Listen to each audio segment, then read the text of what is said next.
अस्सलामुअलैकुम बिस्मिल्लाहिर्रहमानिर्रहीम। Welcome back to my channel पहुल टुगेदर। उम्मीद है कि आप तमाम लोग खैरियत से होंगे। तो आज हम लोग एक्सरसाइज 6.2 को सॉल्व करेंगे। इससे पहले 6.1 को हमने क्या कर लिया स्टूडेंट, कंप्लीटली सॉल्व कर लिया था। उसके question number 1, question number 2 and question number 3 मेरे चैनल के अंदर अपलोड है, आप जाकर उसे चेक कर सकते हो। तो सर शारिक न्यू बुक आपकी नेशनल बुक फाउंडेशन की है, क्लास 11 की। उसके अकॉर्डिंग हम लोग क्या कर रहे हैं, हर सवाल को एक एक करके सॉल्व कर रहे हैं ताकि क्या हो सके स्टूडेंट्स, आपके बोर्ड के पेपर्स में अच्छे से अच्छे तैयारी हो सके। तो चलो आ जाओ, इसको सॉल्व करते हैं। हमारे पास पहला सवाल प्रूफ का है तो हम प्रूफ करेंगे, लेकिन उससे पहले ये कहना चाहता हूँ कि अगर आपको मेरे व्हाट्सएप ग्रुप में ऐड होना है तो आपके पास मेरा नंबर शो होगा, उसमें आपने अपना नाम अपना क्लास लिखना है। तो मैं क्या कर दूंगा स्टूडेंट, आपको अपने व्हाट्सएप ग्रुप में ऐड कर दूंगा ताकि क्या हो सके, आपको वहाँ पर भी तमाम इन्फॉर्मेशन मिल सके। तो स्टूडेंट हमारे पास जो पहला सवाल है लिखा हुआ है NPR बराबर है n फैक्टोरियल माइने n माइनस आर का होल फैक्टोरियल। ठीक है, तो ये लिखा हुआ है, मुझे इस वाली वैल्यू को इसके इक्वल लेकर आना है। ठीक है, तो स्टूडेंट सबसे पहले हमें जो टू प्रूफ करना है इसे, तो मैं लिख देता हूँ टेकिंग लेफ्ट हैंड साइड। ठीक है, तो सबसे पहले मैं क्या करूँगा student, taking left hand side वाली वैल्यू को यहाँ पे आपके सामने लिख दूंगा। ठीक है, तो लेफ्ट हैंड साइड स्टूडेंट मेरे पास क्या है, NPR। ठीक है, ये NPR, ठीक है, परमुटेशन का आपके पास सवाल है। ठीक है,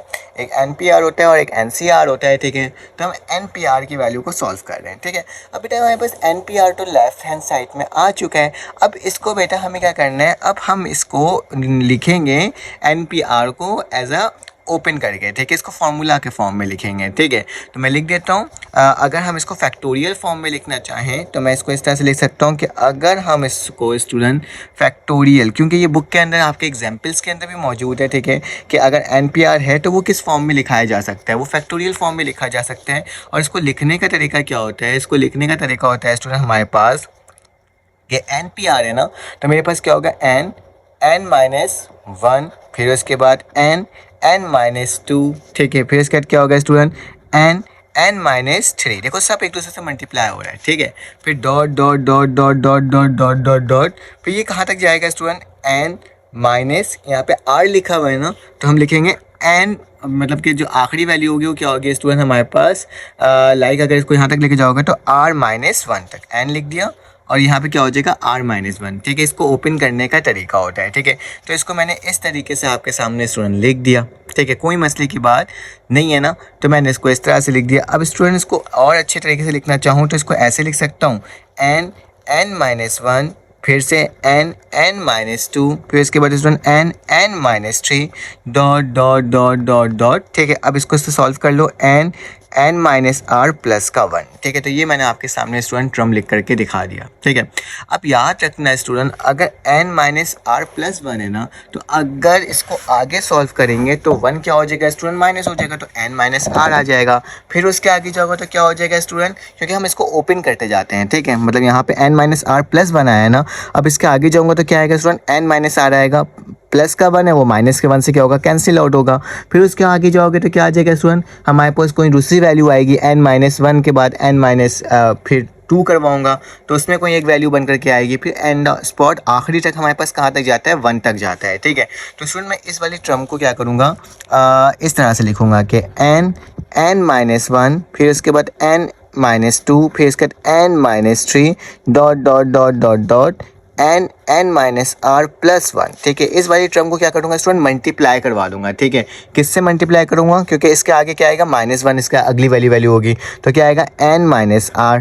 ठीक है, उसके बाद आगे जाऊँगा तो फिर मेरे पास क्या आएगा, n माइनस r माइनस 1, फिर आगे जाऊँगा तो n माइनस r माइनस 2। ठीक है, फिर डॉट डॉट डॉट डॉट कहाँ तक जाएगा, 3, 2 और 1 तक वैल्यू जाएगी। ठीक है, आखिरी वैल्यू क्या होती है, 1 तक जाती है। ठीक है, तो मैंने इस वाली टर्म को लिख दिया। मैथमेटिक्स में कोई भी टर्म स्टूडेंट अपनी मर्जी से नहीं लिखा जा सकता, तो जो चीज़ को मैंने मल्टीप्लाई किया है उसी चीज़ को मैं क्या करूँगा, यहाँ पे डिवाइड भी करूँगा। ठीक है, अगर डिवाइड नहीं करूँगा ना मेरे बच्चों तो ये सवाल गलत हो जाएगा। ठीक है, तो हमें क्या करना है, इसको डिवाइड भी करवाना है। तो जिस चीज़ को मैंने ऊपर मल्टीप्लाई करवाया उसी चीज़ को नीचे जाके क्या करवा दिया, डिवाइड करवा दिया। डॉट डॉट डॉट डॉट फिर 3.2.1, ठीक है। तो ये मेरे पास टर्म आ गई, ताकि बाद में क्या हो जाए स्टूडेंट, ये कैंसिल आउट हो जाए, ठीक है।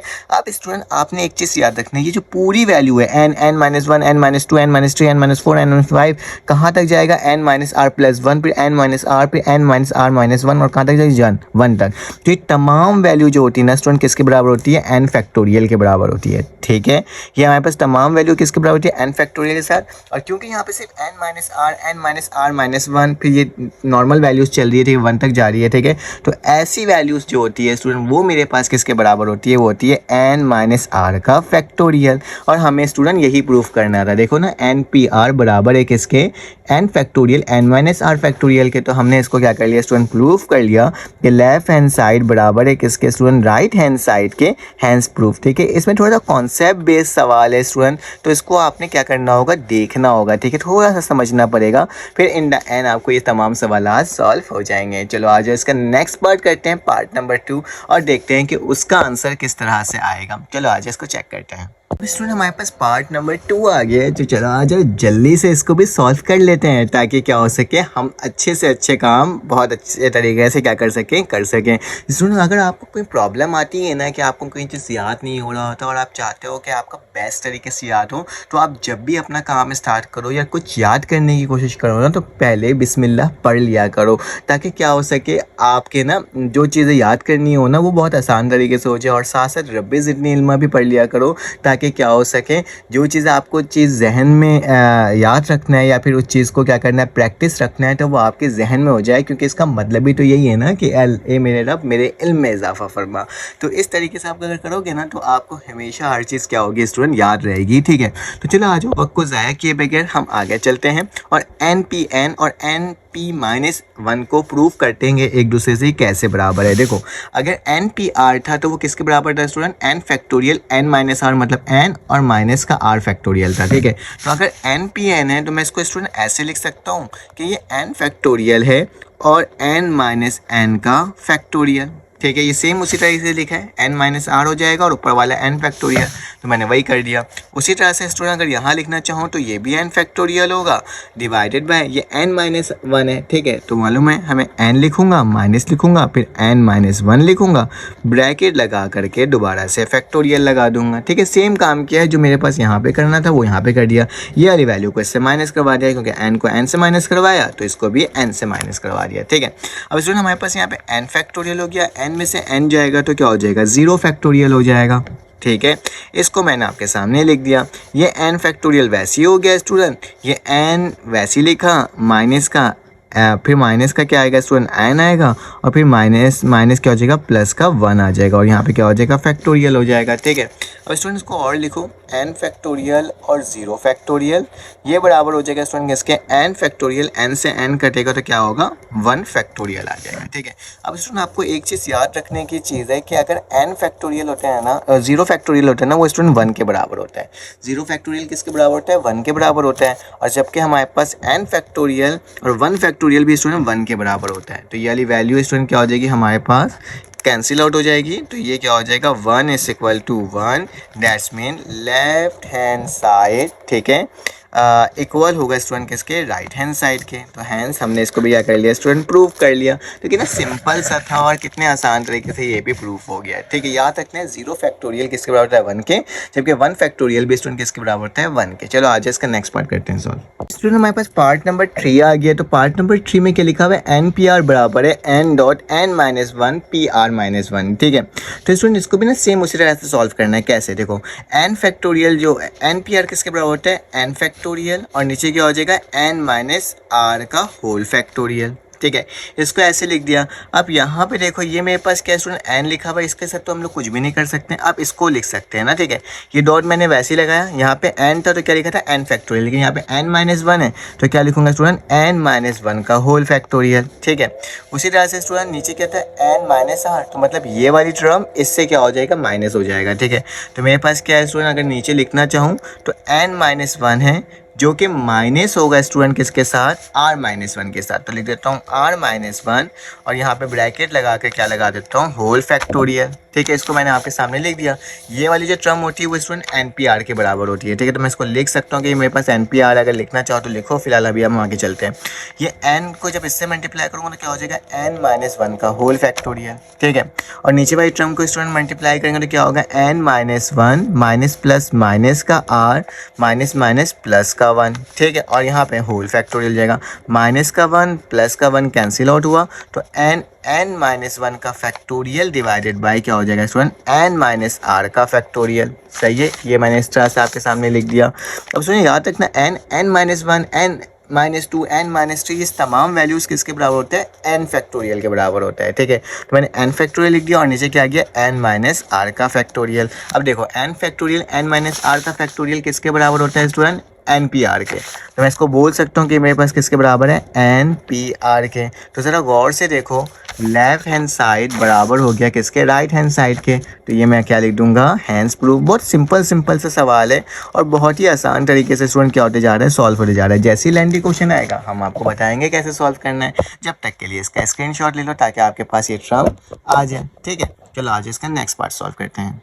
स्टूडेंट हमारे पास पार्ट नंबर 4 है, इसको सॉल्व करते हैं। देखने में मुश्किल लग रहा है लेकिन बहुत ही आसान है। तो हम क्या लिखेंगे स्टूडेंट, राइट हैंड साइड पहले वाली टर्म को लिखेंगे। ठीक है, तो मेरे पास राइट हैंड साइड क्या है, n-1 r, ठीक है, plus r dot n-1 PR-1। ठीक है, तो इस वाली टर्म को स्टूडेंट आपके सामने मैंने क्या कर दिया, लिख करके दिखा दिया। ठीक है, अब क्या करना होगा, इसको मज़ीद सॉल्व करना होगा और देखना होगा कैसे वैल्यू निकालना है। ठीक है, अब हमें ना थोड़ी चीज़ें ना आती है पहले से। ठीक है, तो चलो आ जाओ, अगर इसको ओपन करना चाहो तो इसको किस तरह से ओपन करोगे स्टूडेंट, n-1, ठीक है, का फैक्टोरियल हो जाएगा। ठीक है, क्योंकि हमारा जो ऊपर वाली टर्म होती है उसका फैक्टोरियल होता है। और नीचे क्या हो जाएगा, नीचे यही n-1 होगा। ठीक है, और माइनस किसके साथ हो जाएगा, हमारे पास r के साथ हो जाएगा। तो माइनस का r और यहाँ क्या हो जाएगा, फैक्टोरियल हो जाएगा। ठीक है, अरेंज करके हम बाद में लिख लेंगे। प्लस का निशान r डॉट को मैंने वैसे ही लिख दिया। स्टूडेंट दोबारा से क्या आएगा, ऊपर n-1 का फैक्टोरियल आ जाएगा। ठीक है, डिवाइड किससे होगा, n-1 फिर माइनस का r-1 और बाहर क्या लग जाएगा, फैक्टोरियल लग जाएगा। ठीक है, तो इसको इस तरह से मैंने आपके सामने लिख दिया। अब ये n-1 का फैक्टोरियल वैसे ही लिखा, इसको अरेंज करके लिख लो, n-r-1 का होल फैक्टोरियल। ठीक है, यहाँ तक कोई प्रॉब्लम की बात नहीं। प्लस का निशान स्टूडेंट यहाँ पे r लगा हुआ, r मैंने वैसे ही लिखा, n-1 का फैक्टोरियल वैसे ही लिख दिया। डिवाइडेड बाय इसको अगर सॉल्व करना है तो क्या होगा, n-1 माइनस का r प्लस का क्या हो जाएगा 1 और इसका क्या हो जाएगा फैक्टोरियल।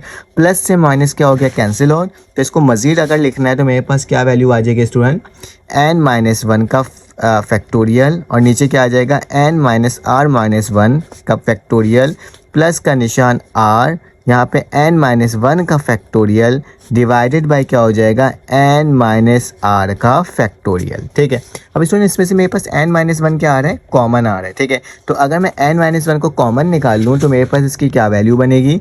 अगर मैंने n-1 का होल फैक्टोरियल कॉमन निकाल लिया तो स्टूडेंट मेरे पास जो वैल्यू है वो क्या बचेगी, यहाँ पे 1 बचेगी। तो 1 लिख दिया। नीचे क्या हो जाएगा, n-r-1 का होल फैक्टोरियल प्लस का निशान, यहाँ से n-1 वहाँ चलेगा तो r बचेगा और ये क्या हो जाएगा, n-r का होल फैक्टोरियल। ठीक है, तो इसको मैंने कुछ इस तरीके से लिख दिया स्टूडेंट। तो आपने भी क्या करना है, इस तरीके से क्या कर देना है, लिख देना है। ठीक है, अब जैसे ही हमने ये काम कर लिया स्टूडेंट, अब ज़रा गौर से देखो, इसको मैं ओपन कर सकता हूँ। ठीक है, किस में कर सकता हूँ, इसके आगे वाली वैल्यू। तो n-r का फैक्टोरियल लगा हुआ है, उसको ओपन कर सकता हूँ n-r-1 का फैक्टोरियल। तो मैं क्या करता हूँ स्टूडेंट, इसको इस तरह से लिखता हूँ, n-1 का होल फैक्टोरियल। ठीक है, फिर यहाँ पे ब्रैकेट वैसे ही लगाया, 1 वैसे ही लिखा। यहाँ क्या हो जाएगा, n-r-1 का होल फैक्टोरियल प्लस का निशान r, नीचे क्या हो जाएगा स्टूडेंट, n-r, इसको ओपन करूँगा तो क्या होगा, n-r-1 का होल फैक्टोरियल और ब्रैकेट क्लोज। अब देखो n-r-1 दोबारा से कॉमन आ रहा है तो इसको भी मैं क्या कर देता हूँ स्टूडेंट, बाहर निकाल देता हूँ। ठीक है, तो मैं यहाँ पे लिख देता हूँ इस सवाल को दोबारा से। तो मेरे पास क्या बचा था, n-1 का फैक्टोरियल। फिर जब नीचे से मैंने n-r-1 का होल फैक्टोरियल कॉमन ले लिया तो ऊपर तो स्टूडेंट 1 बचा था और नीचे यही चीज़ था तो यहाँ पे भी 1 बच गया। ठीक है।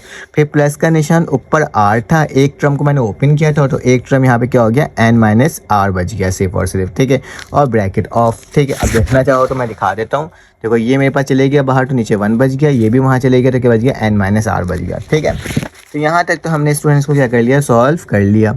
अब स्टूडेंट क्या करेंगे, इसका एलसीएम लेंगे और इसको सॉल्व करने की कोशिश करेंगे, ठीक है। तो n माइनस 1 का whole factorial n minus r minus 1 का होल फैक्टोरियल, और यहाँ पे अगर मैं एलसीएम लूँ इसको जाकर मल्टीप्लाई कर दूँ n माइनस आर, और ये प्लस का क्या स्टूडेंट r है, और नीचे ये इससे मल्टीप्लाई होगा तो क्या आ जाएगा मेरे पास n माइनस आर आ जाएगा, ठीक है। यहाँ तक तो कोई मसले की बात नहीं है स्टूडेंट। अगर इसको कैंसिल आउट करना चाहो तो कैंसिल आउट हो सकता है, तो इसको लिख सकता हूँ n माइनस 1 का फैक्टोरियल, और यहाँ पे क्या बच रहा है स्टूडेंट n, ठीक है।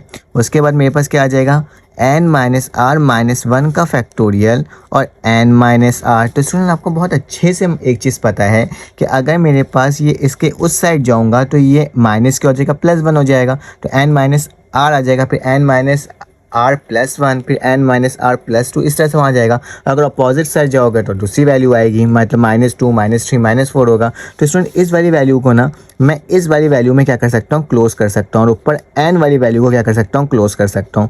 n माइनस 1 का फैक्टोरियल किसके बराबर होता है, n फैक्टोरियल के, और इस वाली वैल्यू को n माइनस आर का फैक्टोरियल बोल सकता हूँ। Student n factorial n minus r factorial किसके बराबर होता है, n p r के, ठीक है।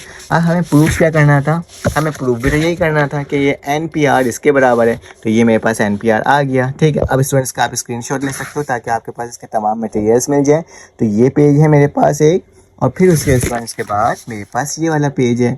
चला आ जाए, आप यहाँ पर लिख सकते हो कि लेफ़्ट हैंड साइड बराबर हो गया किसके, राइट हैंड साइड के, क्योंकि हमने इसको अभी अपने आँखों के सामने क्या करा है, सॉल्व करा है। चला आ जाए, इसका नेक्स्ट पार्ट करते हैं सॉल्व।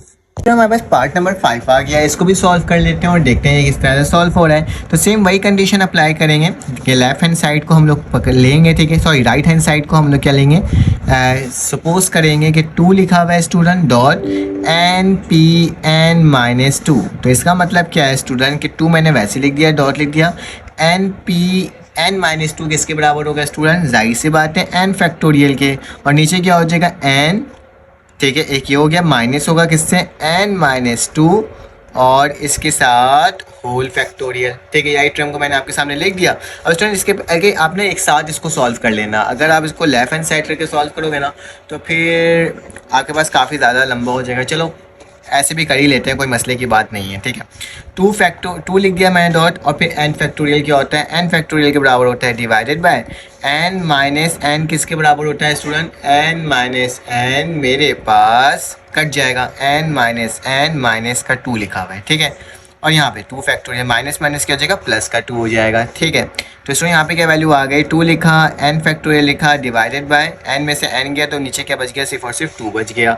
इस 2 से ये 2 क्या हो गया स्टूडेंट, कैंसिल आउट, ये मैंने सही करा है ना, बिल्कुल सही है। और ये क्या हो जाएगा, n फैक्टोरियल हो जाएगा, ठीक है। ये क्या हो जाएगा मेरे पास, n फैक्टोरियल हो जाएगा। स्टूडेंट अगर इसको साथ लेके चलते हैं ना तो एक चीज़ हो जाता है आसानी से, देखो गौर से देखना। अगर मैं ऊपर n फैक्टोरियल लिखूँ और नीचे क्या लिखूँ, n माइनस n फैक्टोरियल, ठीक है, तो इसके साथ साथ क्या होगा, यहाँ पे n फैक्टोरियल आएगा, और n में से n जगह तो क्या हो जाएगा, 0 फैक्टोरियल। उसी तरह से n फैक्टोरियल और 0 फैक्टोरियल, यहाँ पे भी आओगे तो क्या होगा स्टूडेंट, n फैक्टोरियल और 0 फैक्टोरियल। जब यहाँ तक पहुँच गया स्टूडेंट तो क्या हो जाएगा, ये n फैक्टोरियल और 0 फैक्टोरियल किसके बराबर होता है, 1 के।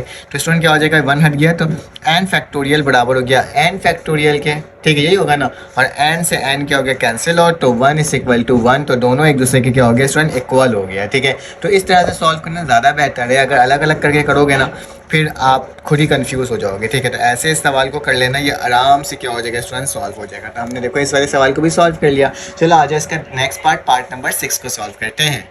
तो स्टूडेंट मेरे पास पार्ट नंबर क्वेश्चन नंबर 2 आ चुका है, क्योंकि क्वेश्चन नंबर 1 के पार्ट ही 5 थे, ठीक है, तो मैंने कर लिया। For what the value of n, हमें n की वैल्यू को फाइंड आउट करना है। इससे पहले हमने 6.1 में भी n की वैल्यू को फाइंड आउट करने का देखा था। स्टूडेंट जो भी सवाल लिखा हुआ होता है उस सवाल को हम क्या करते हैं, वापसी से उतार देते हैं ताकि क्या हो सके, बोर्ड में ये पेपर में सही लगे। ठीक है, सवाल को उतार दिया। उतारने के बाद मुझे पता मालूम है कि NP4 का मतलब n factorial divided bye n-4 का फैक्टोरियल। ये तो हम लोग सीख चुके हैं। 20 वैसे लिख दिया स्टूडेंट, यहाँ पे क्या हो जाएगा n factorial divided bye n-2 का फैक्टोरियल। अब स्टूडेंट देखो n से ये n क्या हो जाएगा, कैंसिल आउट हो जाएगा। ठीक है, और साथ साथ n-4 है और n-2 है, तो स्टूडेंट इसको मैं n-4 तक ओपन कर लूँगा ताकि क्या हो सके, n-4 से n-4 क्या हो जाए, कैंसिल आउट हो जाए। तो n फैक्टोरियल n-4 का होल फैक्टोरियल बराबर होगा student 20 n factorial divided bye n-2 n-3 n-4। इसको इस तरह से लिखा जा सकता है, एक्सपेंड करते हैं हम लोग फैक्टोरियल को। ठीक है, तो यही टर्म से स्टूडेंट यही टर्म कैंसिल आउट, इस टर्म से यही टर्म कैंसिल आउट। देखा है कितने आसान तरीके से हमने कर लिया। तो 1 यहाँ पे बचा है, यहाँ पे ठीक है स्टूडेंट, यहाँ पे 20 1 ज़ा 20 हो जाएगा और नीचे क्या आ जाएगा n-2 और n-3। बेटा ये टर्म यहाँ पे मल्टीप्लाई डिवाइड हो रहा है, वहाँ के क्या हो जाएगा, मल्टीप्लाई हो जाएगा। जब ये 1 से मल्टीप्लाई होगा तो n-2 n-3 और इक्वल टू 20। देखा कितने आसान तरीके से हमने लिख दिया। अब इसको मल्टीप्लाई कर लेते हैं स्टूडेंट, n ज़ा n स्क्वायर n-3 ज़ा 3n n माइनस का 2 इंटू n ज़ा माइनस का 2n माइनस माइनस प्लस 2 3 ज़ा 6 और बराबर किसके हो गया स्टूडेंट, 20 के हो गया। इसको भी उठा के इधर ले आओ तो देखते हैं मेरे पास क्या वैल्यू आ रही है बेटा।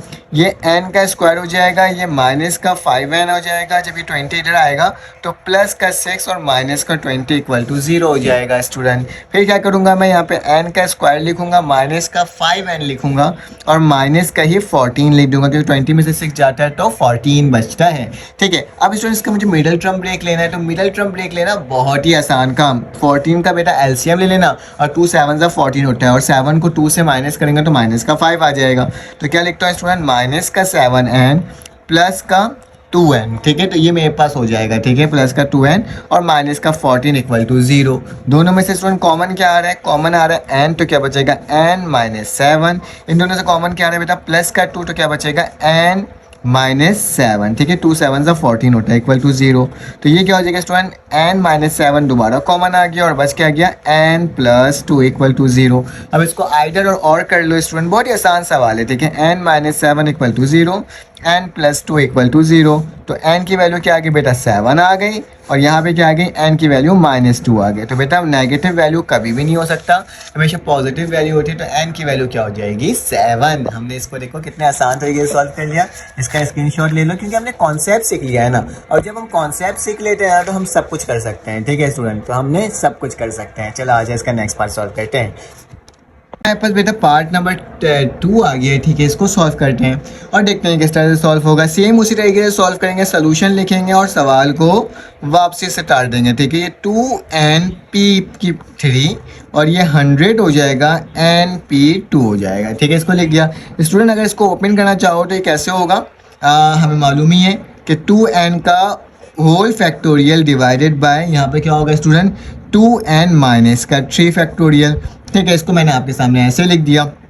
इक्वल टू का निशान 100 वैसे ही लिखा, n और 2 लिखा हुआ है तो क्या हो जाएगा n factorial divided bye n-2 का फैक्टोरियल। ठीक है, इसको इस तरह से लिख दिया। स्टूडेंट इसके आगे और बनाता हूँ मैं, क्योंकि यहाँ पे काफ़ी सारी जगह बच जाते हैं ना, तो मैं यहाँ पे भी लिखूँगा। ठीक है, अब देखो 2n फैक्टोरियल है ना स्टूडेंट, तो 2n फैक्टोरियल का मतलब मैं इसको 2n-1 2n-2 2n-3 तक लेके जा सकता हूँ ताकि वैल्यू को कैंसिल आउट कर सकूँ। तो ये ऊपर वाली वैल्यू क्या करना बेटा, 2n फैक्टोरियल को वैसे ही लिख दिया, फिर इसके बाद लिखूँगा 2n-1, फिर आ जाएगा 2n-2 और फिर क्या आ जाएगा 2n-3। ठीक है, तो इस तरह से मैं इसको लिख सकता हूँ। ठीक है, यहाँ पर जगह नहीं हो रही, फ़ायदा कुछ भी नहीं हुआ, नीचे ही लिख देता हूँ, एक काम करता हूँ। ठीक है, तो स्टूडेंट इस वाली वैल्यू को मैं लिख रहा हूँ कि 2n-1 2n-2 और 2n-3 और साथ में जो पहले जो था वो 2n को लिखना भूलना मत। ठीक है, और यहाँ पे क्या लग जाएगा, फैक्टोरियल लग जाएगा। ठीक है, तो मैंने फैक्टोरियल लगा दिया और नीचे वाली वैल्यू मेरे पास क्या है स्टूडेंट, मेरे पास है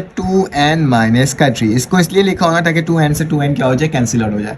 सिंपल सी बात यही, मुझे यही करना था। ठीक है, उसके बाद क्या लिखा है स्टूडेंट, 100 लिखा हुआ है, तो 100 लिखा, n फैक्टोरियल को n-2 तक ओपन कर लेते हैं। ठीक है, तो n लिखता हूँ n-1 और n-2 factorial divided bye student क्या हो जाएगा n-2 का फैक्टोरियल। तो इससे ये वाली वैल्यू कैंसिल आउट, इससे ये वाली वैल्यू कैंसिल आउट। ठीक है, अब स्टूडेंट अगर इसमें से मैं 2 को कॉमन निकालूँ ना, तो 2 मेरे पास क्या हो जाएगा, n-1 हो जाएगा। कैसे, ये देखो, ये 2n हो जाएगा, ठीक है। यहाँ पे 2n-1, अगर इसमें से स्टूडेंट 2 कॉमन निकाल दूँ तो मेरे पास क्या बचेगा, n-1, ठीक है। और ये वाली वैल्यू कट गई है। यहाँ पे 100 है बेटा, यहाँ पे n है, यहाँ पे n-1 है, ये वाली वैल्यू भी कट गई है और नीचे वाली वैल्यू भी कट गई है। तो इस वाली वैल्यू से ये वाली वैल्यू भी क्या हो जाएगी स्टूडेंट, कैंसिल आउट हो जाएगी, ठीक है। तो इसको भी मैंने क्या कर दिया, कैंसिल आउट। और बेटा इस वाले n से ये वाला n भी क्या हो जाएगा, कैंसिल आउट हो जाएगा, क्योंकि अलग अलग है। तो मेरे पास बच क्या रहा है, यहाँ पे 2 बच रहा है और यहाँ पे 2n-1 और दोबारा से 2 बच रहा है। और यहाँ पे कितना बच रहा है स्टूडेंट, 100 बच रहा है, ठीक है। चलो आज इसको सॉल्व कर लेते हैं। 2 2 4 हो जाएगा और 4 2 8n हो जाएगा, ठीक है। 2 2 4 और 4 2 8n, 2 2 4 और माइनस का क्या हो जाएगा, 4 हो जाएगा, ठीक है। और यहाँ पे 100 हो जाएगा। था कि उधर ले जाओ स्टूडेंट, तो मेरे पास क्या हो जाएगा, 8n ऐसे ही रहा, 100 + 4, तो डैट्स मीन मेरे पास क्या हो जाएगा, 104। और बेटा इसको अगर मैं डिवाइड कर दूं n को 104 से, तो मेरे पास जो इसकी वैल्यू है वो स्टूडेंट 13 आ रही है। तो n की वैल्यू क्या आ जाएगी, 13 आ जाएगी। तो मैंने देखो कितने आसान तरीके से इसको भी सॉल्व कर लिया। इसका भी स्क्रीनशॉट ले लो ताकि आपके पास ये वाला मटेरियल भी आ जाए। चलो आ जाए, इसका नेक्स्ट पार्ट सॉल्व करते हैं। तो हमारे पास पार्ट नंबर 3 आ गया है। इसको सॉल्व करते हैं और देखते हैं ये किस तरह से सॉल्व हो रहा है। बहुत ही आसान सा सवाल है। आपने क्या करना होगा, जिस तरह से मैंने आपको बताया था उसी तरह से करना होगा, ठीक है। तो आपके पास 16 है, आपने 16 को वैसे ही लिखा, n फैक्टोरियल 3 है, ठीक है। तो मैं क्या लिखूंगा, n लिखूंगा, n का फैक्टोरियल और n-3 का होल फैक्टोरियल, ठीक है। इसको मैंने इस तरह से आपके सामने लिख दिया। उसके बाद 13 है, तो स्टूडेंट इसको भी सॉल्व करना है। तो हमें मालूम है बहुत अच्छे से कि n+1 का फैक्टोरियल डिवाइडेड होगा बेटा किससे, n+1 और -3 के फैक्टोरियल से। तो इसको मैंने आपके सामने लिख दिया। अब इसमें क्या करूँगा, इसको मज़ीद सॉल्व करूँगा तो मेरे पास आएगा 16 n फैक्टोरियल, ठीक है। अच्छा देखो नीचे ना n-3 है, ठीक है। अगर मैं इसको ओपन कर दूं इस तरह से n-1, n-2 और n-3, तो इससे क्या होगा ना स्टूडेंट, मैं n-3 से n-3 फैक्टोरियल को क्या कर सकता हूँ, कैंसिल आउट कर सकता हूँ, ठीक है। उसी तरह से यहाँ पे इसको देखते हैं तो क्या है, n+1 है और स्टूडेंट नीचे लिखा हुआ है n, इनमें से एक को माइनस कर दो तो क्या हो जाएगा, n-2 का फैक्टोरियल हो जाएगा। ये होगा ना, इसके अलावा तो और कुछ नहीं होगा। अब स्टूडेंट इस वाली वैल्यू को भी क्या करते हैं, हम ओपन करते हैं, ठीक है।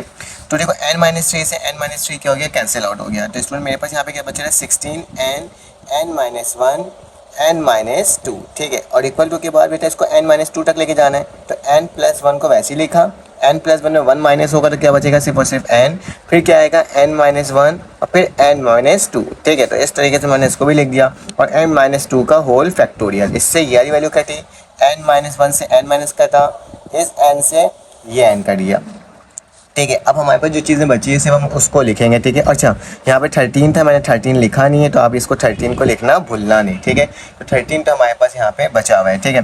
तो यहाँ पे स्टूडेंट जो मेरे पास बचे रहा वो 16 और n-2 है, जबकि यहाँ पे क्या बचा है स्टूडेंट, 13 और n+1 है, ठीक है। तो यही चीज़ मेरे पास बचे और इससे हम इसका आंसर निकाल के ले आएंगे। तो 16n से कितना होता है स्टूडेंट, 16n और 16 से कितना होता है, 32।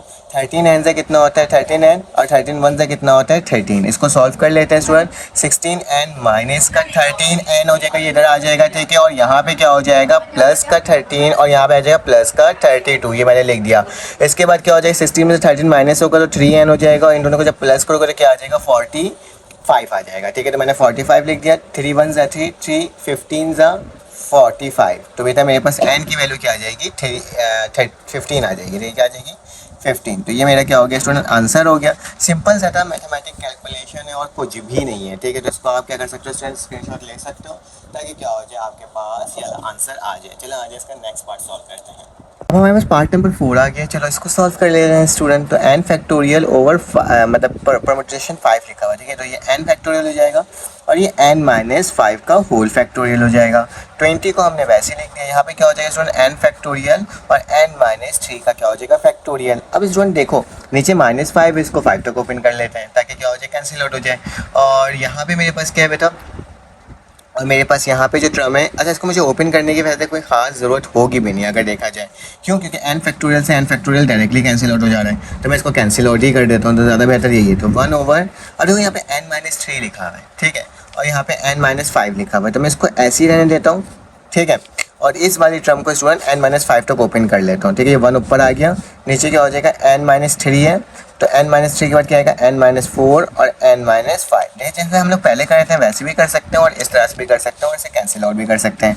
तो मेरे पास क्या आ जाएगा स्टूडेंट, यहाँ पे सिर्फ और सिर्फ 1 बचेगा क्योंकि सब वैल्यू कैंसिल आउट हो चुकी है, और यहाँ पे 20 बचेगा, ठीक है। और नीचे क्या आ जाएगा 2n-3 और n-4, ठीक है। इसको जाके वहाँ पे डिवाइड कर देते हैं कि डिवाइड होना वहाँ के मल्टीप्लाई हो जाएगा। तो इसमें मेरे पास क्या आ जाएगा n-3 और n-4 इक्वल टू 20। अब इसको सॉल्व कर लेते हैं, बस सिंपल सा था, कोई मुश्किल काम नहीं था। n से क्या होता है n², n-4 से कितना होता है माइनस का 4n, फिर -3n से क्या हो जाएगा माइनस का 3n, माइनस माइनस प्लस का क्या हो जाएगा 4 हो जाएगा, ठीक है। और यहाँ पे 120 आ गया। अब इसको भी उठा के इधर ले आते हैं, तो मेरे पास क्या हो जाएगा n² माइनस का 7n प्लस का स्टूडेंट ये 4 है, कितना है मेरे पास, अच्छा 3 4 का 12 होगा, 4 नहीं होगा बल्कि 12 होगा स्टूडेंट, ठीक है। 12 और माइनस का क्या हो गया 20, ठीक है। जब इन दोनों को माइनस करोगे तो क्या होगा n² माइनस का 7n और माइनस का ही स्टूडेंट क्या बचेगा 8 बचेगा, ठीक है। अब इसका मिडल टर्म ब्रेक या फिर क्वाड्रेटिक फार्मूला, मैं मिडल टर्म ब्रेक लेता हूँ बेटा। 8 का एलसीएम लोगे तो ये किस तरह से होगा 8 + 1, 8 - 1 तो 7 होता है, ठीक है। तो n² माइनस का 8n और प्लस का n, दोनों को माइनस करोगे तो माइनस का 7 आना जाएगा और माइनस का 8 इक्वल टू 0। तो मेरे पास स्टूडेंट इन दोनों में से कॉमन क्या आ रहा है n आ रहा है, तो क्या बचेगा n-8। इन दोनों में से मेरा कुछ कॉमन नहीं आ रहा तो प्लस का 1 कॉमन लेंगे और क्या बचेगा n-8 इक्वल टू 0। तो दोनों में से स्टूडेंट दोबारा से मैं कॉमन क्या आ गया n-8 और n+1 इक्वल टू 0। आइडर और कर लोगे, ठीक है। क्या करोगे स्टूडेंट आइडर और। तो मेरे पास n-8 बराबर हो जाएगा 0 के और n+1 बराबर हो जाएगा 0 के। तो n की वैल्यू क्या आ गया स्टूडेंट 8 और यही हमारा आंसर होगा। क्यों, क्योंकि इसकी वैल्यू -1 आ रही है और -1 हमारे पास नहीं होता है, ठीक है, हमें पॉजिटिव होता है। तो हमारे पास पॉजिटिव नंबर्स क्या होंगे एलिमेंट्स होंगे। तो स्टूडेंट इसका आप स्क्रीनशॉट ले सकते हो, यहाँ से स्टार्ट था और हमने इसको देखो कितना आसान तरीके से विद इन 2 मिनट हमने इसको क्या कर लिया, 3 मिनट के अंदर इसको सॉल्व कर लिया। चलो आज इसका नेक्स्ट पार्ट सॉल्व करते हैं। आप हमारे पास नेक्स्ट क्वेश्चन आ गया। देखो बहुत आसान से क्वेश्चन है क्योंकि अब हम इसमें एक्सपर्टीज हासिल कर चुके हैं, ठीक है। तो स्टूडेंट ये 30 हो जाएगा, यहाँ पे क्या होगा n का फैक्टोरियल और n-6 का फैक्टोरियल, ठीक है। यहाँ क्या होगा स्टूडेंट मेरे पास डायरेक्टली लिखा हुआ है, तो यहाँ पे डायरेक्टली लिख देता हूँ n+2 का फैक्टोरियल और नीचे क्या हो जाएगा स्टूडेंट n-7 का n+2 प्लस का 2 भी आएगा और -7 का होल फैक्टोरियल, ठीक है। जो हमारे टेस्ट स्टडी का होता है मैंने वही चीज़ लिखा है इसको, ठीक है।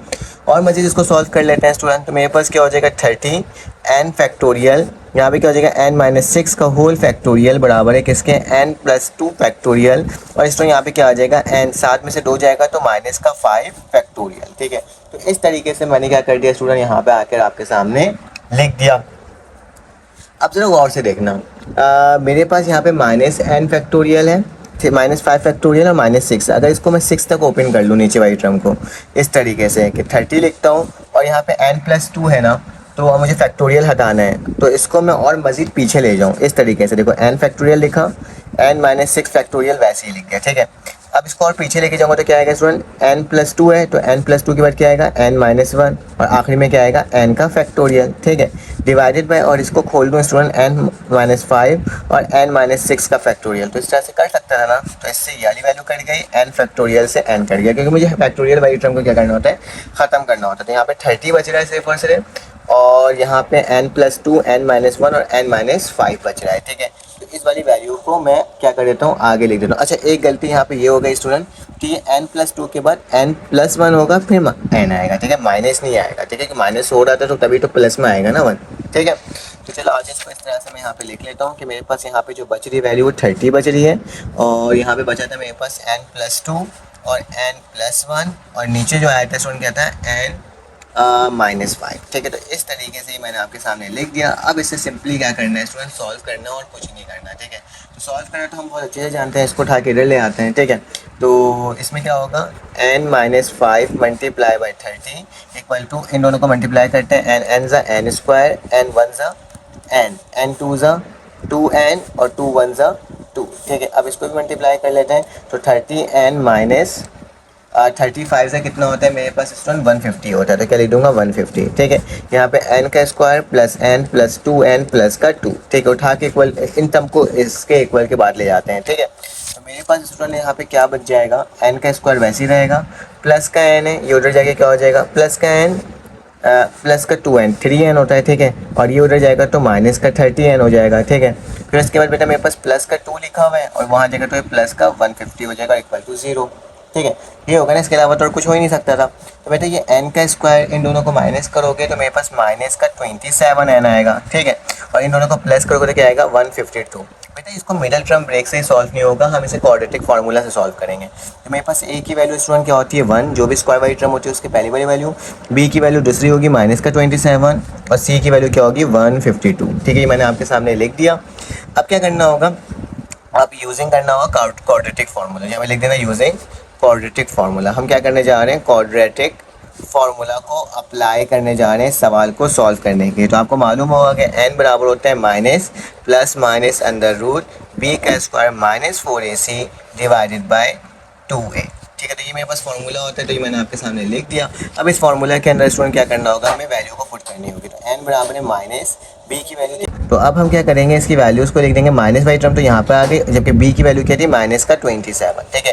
तो ये प्लस माइनस हो जाएगा ब्रैकेट फिर b का स्क्वायर मतलब माइनस का 27 का क्या हो जाएगा स्क्वायर माइनस का 4। a की वैल्यू क्या है स्टूडेंट, a की वैल्यू मेरे पास 1 है तो मैंने 1 लिख दिया, और c की वैल्यू क्या है 152, ठीक है, डिवाइडेड बाय क्या हो जाएगा 2 और a की वैल्यू 1 हो जाएगी, ठीक है। तो इसको स्टूडेंट्स को हमें सॉल्व करना है, तो बस अब कैलकुलेशन की मदद से हो जाएगा। माइनस माइनस क्या हो जाएगा स्टूडेंट प्लस हो जाएगा, तो प्लस का 27 प्लस माइनस अंडर रूट। मेरे जब इस पूरी वैल्यू को आप कैलकुलेटर के अंदर वैल्यू पुट करोगे तो तुम्हारे पास जो इसकी वैल्यू आएगी वो क्या आएगी, अभी मेरे पास कैलकुलेटर मौजूद नहीं है, मैंने सॉल्व किया हुआ है इसको, ठीक है। तो मेरे पास आएगी इसकी वैल्यू 121 आएगी, ठीक है। तो यहाँ पे क्या आ जाएगा 2 1 ज़ा 2, तो मेरे पास n बराबर हो जाएगा किसके स्टूडेंट 27 प्लस माइनस 121 11 का रूट होता है डिवाइडेड बाय 2। तो बेटा इसका आइडर एंड और कर लेते हैं, थोड़ा सा लेंथी क्वेश्चन है ये। n बराबर है किसके 27 प्लस के 11 डिवाइडेड बाय 2 और एक n बराबर है किसके बेटा 27 माइनस के 11 ओवर 2 के, ठीक है। तो इसको सॉल्व कर लेते हैं और देख लेते हैं कि इसकी वैल्यू मेरे पास क्या आ रही है स्टूडेंट। तो मेरे पास जो इसकी वैल्यू है वो मेरे पास n बराबर है किसके 27 प्लस 11, अच्छा ये प्लस है और ये माइनस है ना, ओके। तो मेरे पास अगर मैं इसको 11 से प्लस करूँगा तो मेरे पास आएगा 38, ठीक है। क्या आएगा 38 डिवाइडेड बाई 2, 2 1 ज़ा 2, 2 9 ज़ा 18, तो n की वैल्यू क्या आ गई स्टूडेंट 19 आ गई, ठीक है। जबकि इसको सॉल्व करूँगा तो मेरे पास इसकी वैल्यू क्या आ रही है स्टूडेंट n बराबर है अगर इसको माइनस कर दूँ तो ये 1 हो जाएगा और ये 6 हो जाएगा डिवाइडेड बाय 2, तो 2 8 ज़ा 16। तो स्टूडेंट ये दो वैल्यूज़ मेरे पास निकल कर आई है, आप इसका स्क्रीनशॉट ले सकते हो, ठीक है। तो यहाँ से स्टार्ट किया था मैंने, ये स्टार्टअप था यहाँ से मेरे पास पार्ट नंबर 5 का, और एंड जो हुआ है स्टूडेंट थोड़ा सा लेंथी क्वेश्चन था, यहाँ पर आके ये क्वेश्चन स्टूडेंट क्या हुआ है एंड हुआ है, ठीक है। चलो आज इसका नेक्स्ट पार्ट सॉल्व करते हैं। अब हमारे पास पार्ट नंबर 6 आ गया, इसको सॉल्व करते हैं। स्टूडेंट मेरे पास रेशियो लगा हुआ है, ठीक है, रेशियो का मतलब होता है डिवाइड होना, ठीक है। तो चलो आज इसको सॉल्व करते हैं और देखते हैं किस तरह से सॉल्व होगा। तो स्टूडेंट मैं यहाँ पर लिखता हूँ n factorial divided bye n minus 5 का फैक्टोरियल, ठीक है। इसका मतलब डिवाइड होता है, मैं डिवाइड ही लिख देता हूँ, ठीक है। और ये क्या हो जाएगा बेटा n माइनस 1 का फैक्टोरियल डिवाइडेड बाय, अगर इन दोनों को माइनस करोगे तो मेरे पास जो इसकी वैल्यू है वो क्या आ जाएगी स्टूडेंट, वो मेरे पास आ जाएगी 3, ठीक है। क्या आ जाएगी सॉरी -4 -5, तो माइनस का क्या आ जाएगा 5 फैक्टोरियल आ जाएगा, ठीक है। तो ये मैंने आपके सामने लिख दिया, ठीक है, कोई चेंजेस इसमें मैंने नहीं किया है, बस जस्ट आपके सामने जैसे सवाल लिखा हुआ था उसको वैसे ही लिख दिया, ठीक है।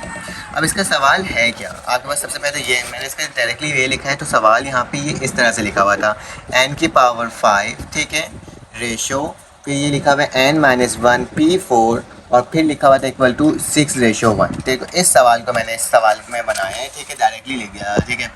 लेकिन अब मैंने इसको आपके सामने इस तरह से लिख करके शो करा है, और यहाँ पे बेटा मेरे पास क्या है 6/1 है, ठीक है। यहाँ तक तो कोई प्रॉब्लम की बात आपको नहीं होगी, ठीक है। आगे चलते हैं और इसको मज़ीद सॉल्व करते हैं और देखते हैं मेरे पास क्या वैल्यू आ रही है। बेटा ये डिवाइड का निशान को अगर मल्टीप्लाई में चेंज करते हैं तो नीचे वाली वैल्यू ऊपर, ऊपर वाली वैल्यू नीचे हो जाती है। तो n फैक्टोरियल बराबर है किसके n माइनस 5 के फैक्टोरियल, मल्टीप्लाई का निशानी ऊपर, n माइनस 5 का factorial divided bye n minus 1 का फैक्टोरियल बराबर है किसके स्टूडेंट, ये 6 वैसे ही रहेगा, इसमें कोई चेंजेस नहीं होगी, ठीक है, क्योंकि मैंने इसका डिवाइड को चेंज किया था। तो n माइनस 5 से n माइनस 5 क्या हो गया, कैंसिल आउट हो गया, तो मेरे पास क्या बच रहा है स्टूडेंट n फैक्टोरियल और n माइनस 1 का फैक्टोरियल, ठीक है, और बराबर है 6 के। अब इसमें क्या करेंगे, इसको ओपन कर लेते हैं ताकि n माइनस 1 से n माइनस 1 कैंसिल आउट हो जाए। तो n यहाँ पे क्या हो जाएगा n-1 का फैक्टोरियल डिवाइडेड बाय n-1 का फैक्टोरियल बराबर है 6 के। तो इससे ये वाली वैल्यू कैंसिल आउट हुई, तो बेटा मेरे पास क्या आ गई, n की वैल्यू 6 आ गई। कितने आसान तरीके से हमने इसको सॉल्व आउट कर लिया, बहुत ही जल्दी से क्या हो गया, सॉल्व हो गया। ठीक है, अब इसका आप स्क्रीनशॉट ले लो ताकि आपके पास इसके मटेरियल्स मिल जाए। ठीक है, फिर चलते हैं किसी और वीडियो मतलब किसी और पार्ट को सॉल्व करेंगे। अगर आपको मेरी वीडियो समझ में आई हो तो स्टूडेंट प्लीज़ चैनल को लाइक और सब्सक्राइब करो, बेल के आइकन क्लिक करो ताकि आपको इस तरह की वीडियोस फ़ौरन से वक्त पर मिलती रहे। पार्ट नंबर 4 आ गया, इसको सॉल्व करना तो क्या हो जाएगा, n factorial divided bye n-4 का फैक्टोरियल। ठीक है, मेरे ये रेशियो का मतलब क्या होता है, डिवाइड, तो डिवाइड लगा दिया। यहाँ क्या हो जाएगा स्टूडेंट, n-1 का फैक्टोरियल डिवाइडेड बाय n-1 -3 का फैक्टोरियल। ठीक है, और ये बराबर होगा स्टूडेंट n/1। ठीक है, तो ये मैंने इस तरह से आपके सामने लिख दिया। डिवाइड को मल्टीप्लाई में चेंज करेंगे। ठीक है, तो ये क्या हो जाएगा, n फैक्टोरियल n-4 का फैक्टोरियल मल्टीप्लाई, बेटा माइनस का 1 माइनस का 3, तो माइनस का क्या हो जाता है, 4 हो जाता है। ठीक है, तो n-4 का फैक्टोरियल डिवाइडेड बाय n-1 का क्या हो जाएगा, फैक्टोरियल, और ये क्या हो जाएगा 9। ठीक है, तो n-4 से n-4 क्या हो गया, कैंसिल आउट हो गया। सेम उसी तरह से सॉल्व हो रहा है। यहाँ पे इसको ओपन कर लेता हूँ स्टूडेंट एक और दफ़ा, n-1 तक, और नीचे भी क्या आ गया स्टूडेंट, n-1 आ गया फैक्टोरियल, और बराबर है 9 की। ये वैल्यू कैसी है, ये वैल्यू कटी, तो मेरे पास n की वैल्यू क्या आ गई, 9 आ गई। सिंपल सा था, आसान सा था, हमने इसको भी सॉल्व कर लिया। चलो आ जाए इसका पार्ट नंबर 8 सॉल्व करते हैं। तो हमारे पास पार्ट नंबर 8 आ गया है, इसको सॉल्व कर लेते हैं और देखते हैं ये किस तरह से सॉल्व हो रहा है। तो स्टूडेंट बहुत ही आसान सा है, हमें ना इसको पहले फार्मूला में ओपन करना होगा। ठीक है, जिस तरह से हम लोग खुल करते हुए हैं, तो क्या होगा, n-1 का फैक्टोरियल, और नीचे क्या हो जाएगा स्टूडेंट, n-1 -3 का फैक्टोरियल। ठीक है, ये जो है इसका मतलब क्या होता है, हमारे पास डिवाइड में डिवाइड कर दिया, n+1 का फैक्टोरियल डिवाइडेड बाय n+1 -3 का होल फैक्टोरियल बराबर है किसके, 5/12। ठीक है, तो ये मैंने आपके सामने क्या कर दिया स्टूडेंट, लिख करके दिखा दिया। अब क्या करना होगा, डिवाइड को मल्टीप्लाई में चेंज करना होगा। तो स्टूडेंट इसको मल्टीप्लाई में चेंज कर देते हैं, तो -1 का होल फैक्टोरियल किसके बराबर हो जाएगा स्टूडेंट, नीचे n-1 -2, तो क्या हो जाएगा n-4 का होल फैक्टोरियल। ठीक है, मैंने आपके सामने लिख करके दिखा दिया। अब क्या करेंगे, मल्टीप्लाई का निशान इसको ऊपर लेके जाते हैं, 3 में से 1 जाएगा तो माइनस का 2 बचेगा, तो n-2 का whole factorial divided bye n+1 का होल फैक्टोरियल बराबर है 5/12। ठीक है, तो ये मैंने आपके सामने लिख करके स्टूडेंट क्या कर दिया, दिखा दिया। अब ज़रा गौर से देखो, ये n+1 है ना, इसको मैं n-1 तक खोलूँगा ताकि n-1 से n-1 कैंसिल आउट हो जाए, और ये n-4 है ना, इसको n-4 तक खोल लूँगा ताकि n-4 से n-4 क्या हो जाए, कैंसिल आउट हो जाए। ठीक है, तो स्टूडेंट क्या लिखता हूँ, n-1 का whole factorial divided bye n-4 का होल फैक्टोरियल, वैसे ही रहने दिया। मल्टीप्लाई का निशान इसको ओपन करते हैं स्टूडेंट आगे तक, तो n-2 है ना, तो क्या आएगा n-3 और n-4 का होल फैक्टोरियल बराबर है 5/12 के। ठीक है, उसी तरह से नीचे वाली वैल्यू को भी कर लेते हैं। n+1 है तो इसमें से एक को माइनस करोगे तो 1 में से 1 गया तो n बचेगा, फिर क्या होगा स्टूडेंट, n-1 का होल फैक्टोरियल। तो इससे ये वाली वैल्यू कैंसिल आउट, इससे ये वाली वैल्यू कैंसिल आउट। ठीक है, तो मैंने इस तरीके से आपके सामने क्या कर दिया, लिख करके दिखा दिया। तो यहाँ बच क्या आ रही है वैल्यू बेटा, ये वाली वैल्यू n-2 और n-3, नीचे क्या बच रहा है स्टूडेंट, n+1, और यहाँ पे क्या बच रहा है 5/12। ठीक है, तो इसको इस तरह से मैंने आपके सामने लिख कर दिया, स्टूडेंट दिखा दिया। अब क्या करना होगा, 12 को इधर मल्टीप्लाई और इसको इधर मल्टीप्लाई करना होगा। n को n से मल्टीप्लाई कर लो, 12 को जब इससे करूँगा तो 12 को ऐसे ही लिख देता हूँ स्टूडेंट, n-2 और n-3, तो इसको भी उठा के उधर ले जाता हूँ, तो क्या लिखूँगा स्टूडेंट, 5 लिखूँगा। ये n से क्या होता है, n² प्लस का n। ठीक है, तो ये मैंने आपके सामने लिख करके क्या कर दिया, दिखा दिया। अब क्या करना होगा स्टूडेंट, 12 को पहले इन दोनों को मल्टीप्लाई कर लेते हैं, तो मेरे पास क्या आ जाएगा, n(n)(2), n3 माइनस का 3n, n-2 माइनस का 2n, और माइनस माइनस प्लस, और 2 3 6। यहाँ पे क्या हो जाएगा 5n का स्क्वायर, और बेटा ये क्या हो जाएगा 5n हो जाएगा। ठीक है, स्क्वायर वाली टर्म को हमेशा पॉजिटिव रखना होता है, तो पहले इसको मल्टीप्लाई कर देते हैं स्टूडेंट। तो इसको भी देख लेते हैं क्या वैल्यू आ रही है।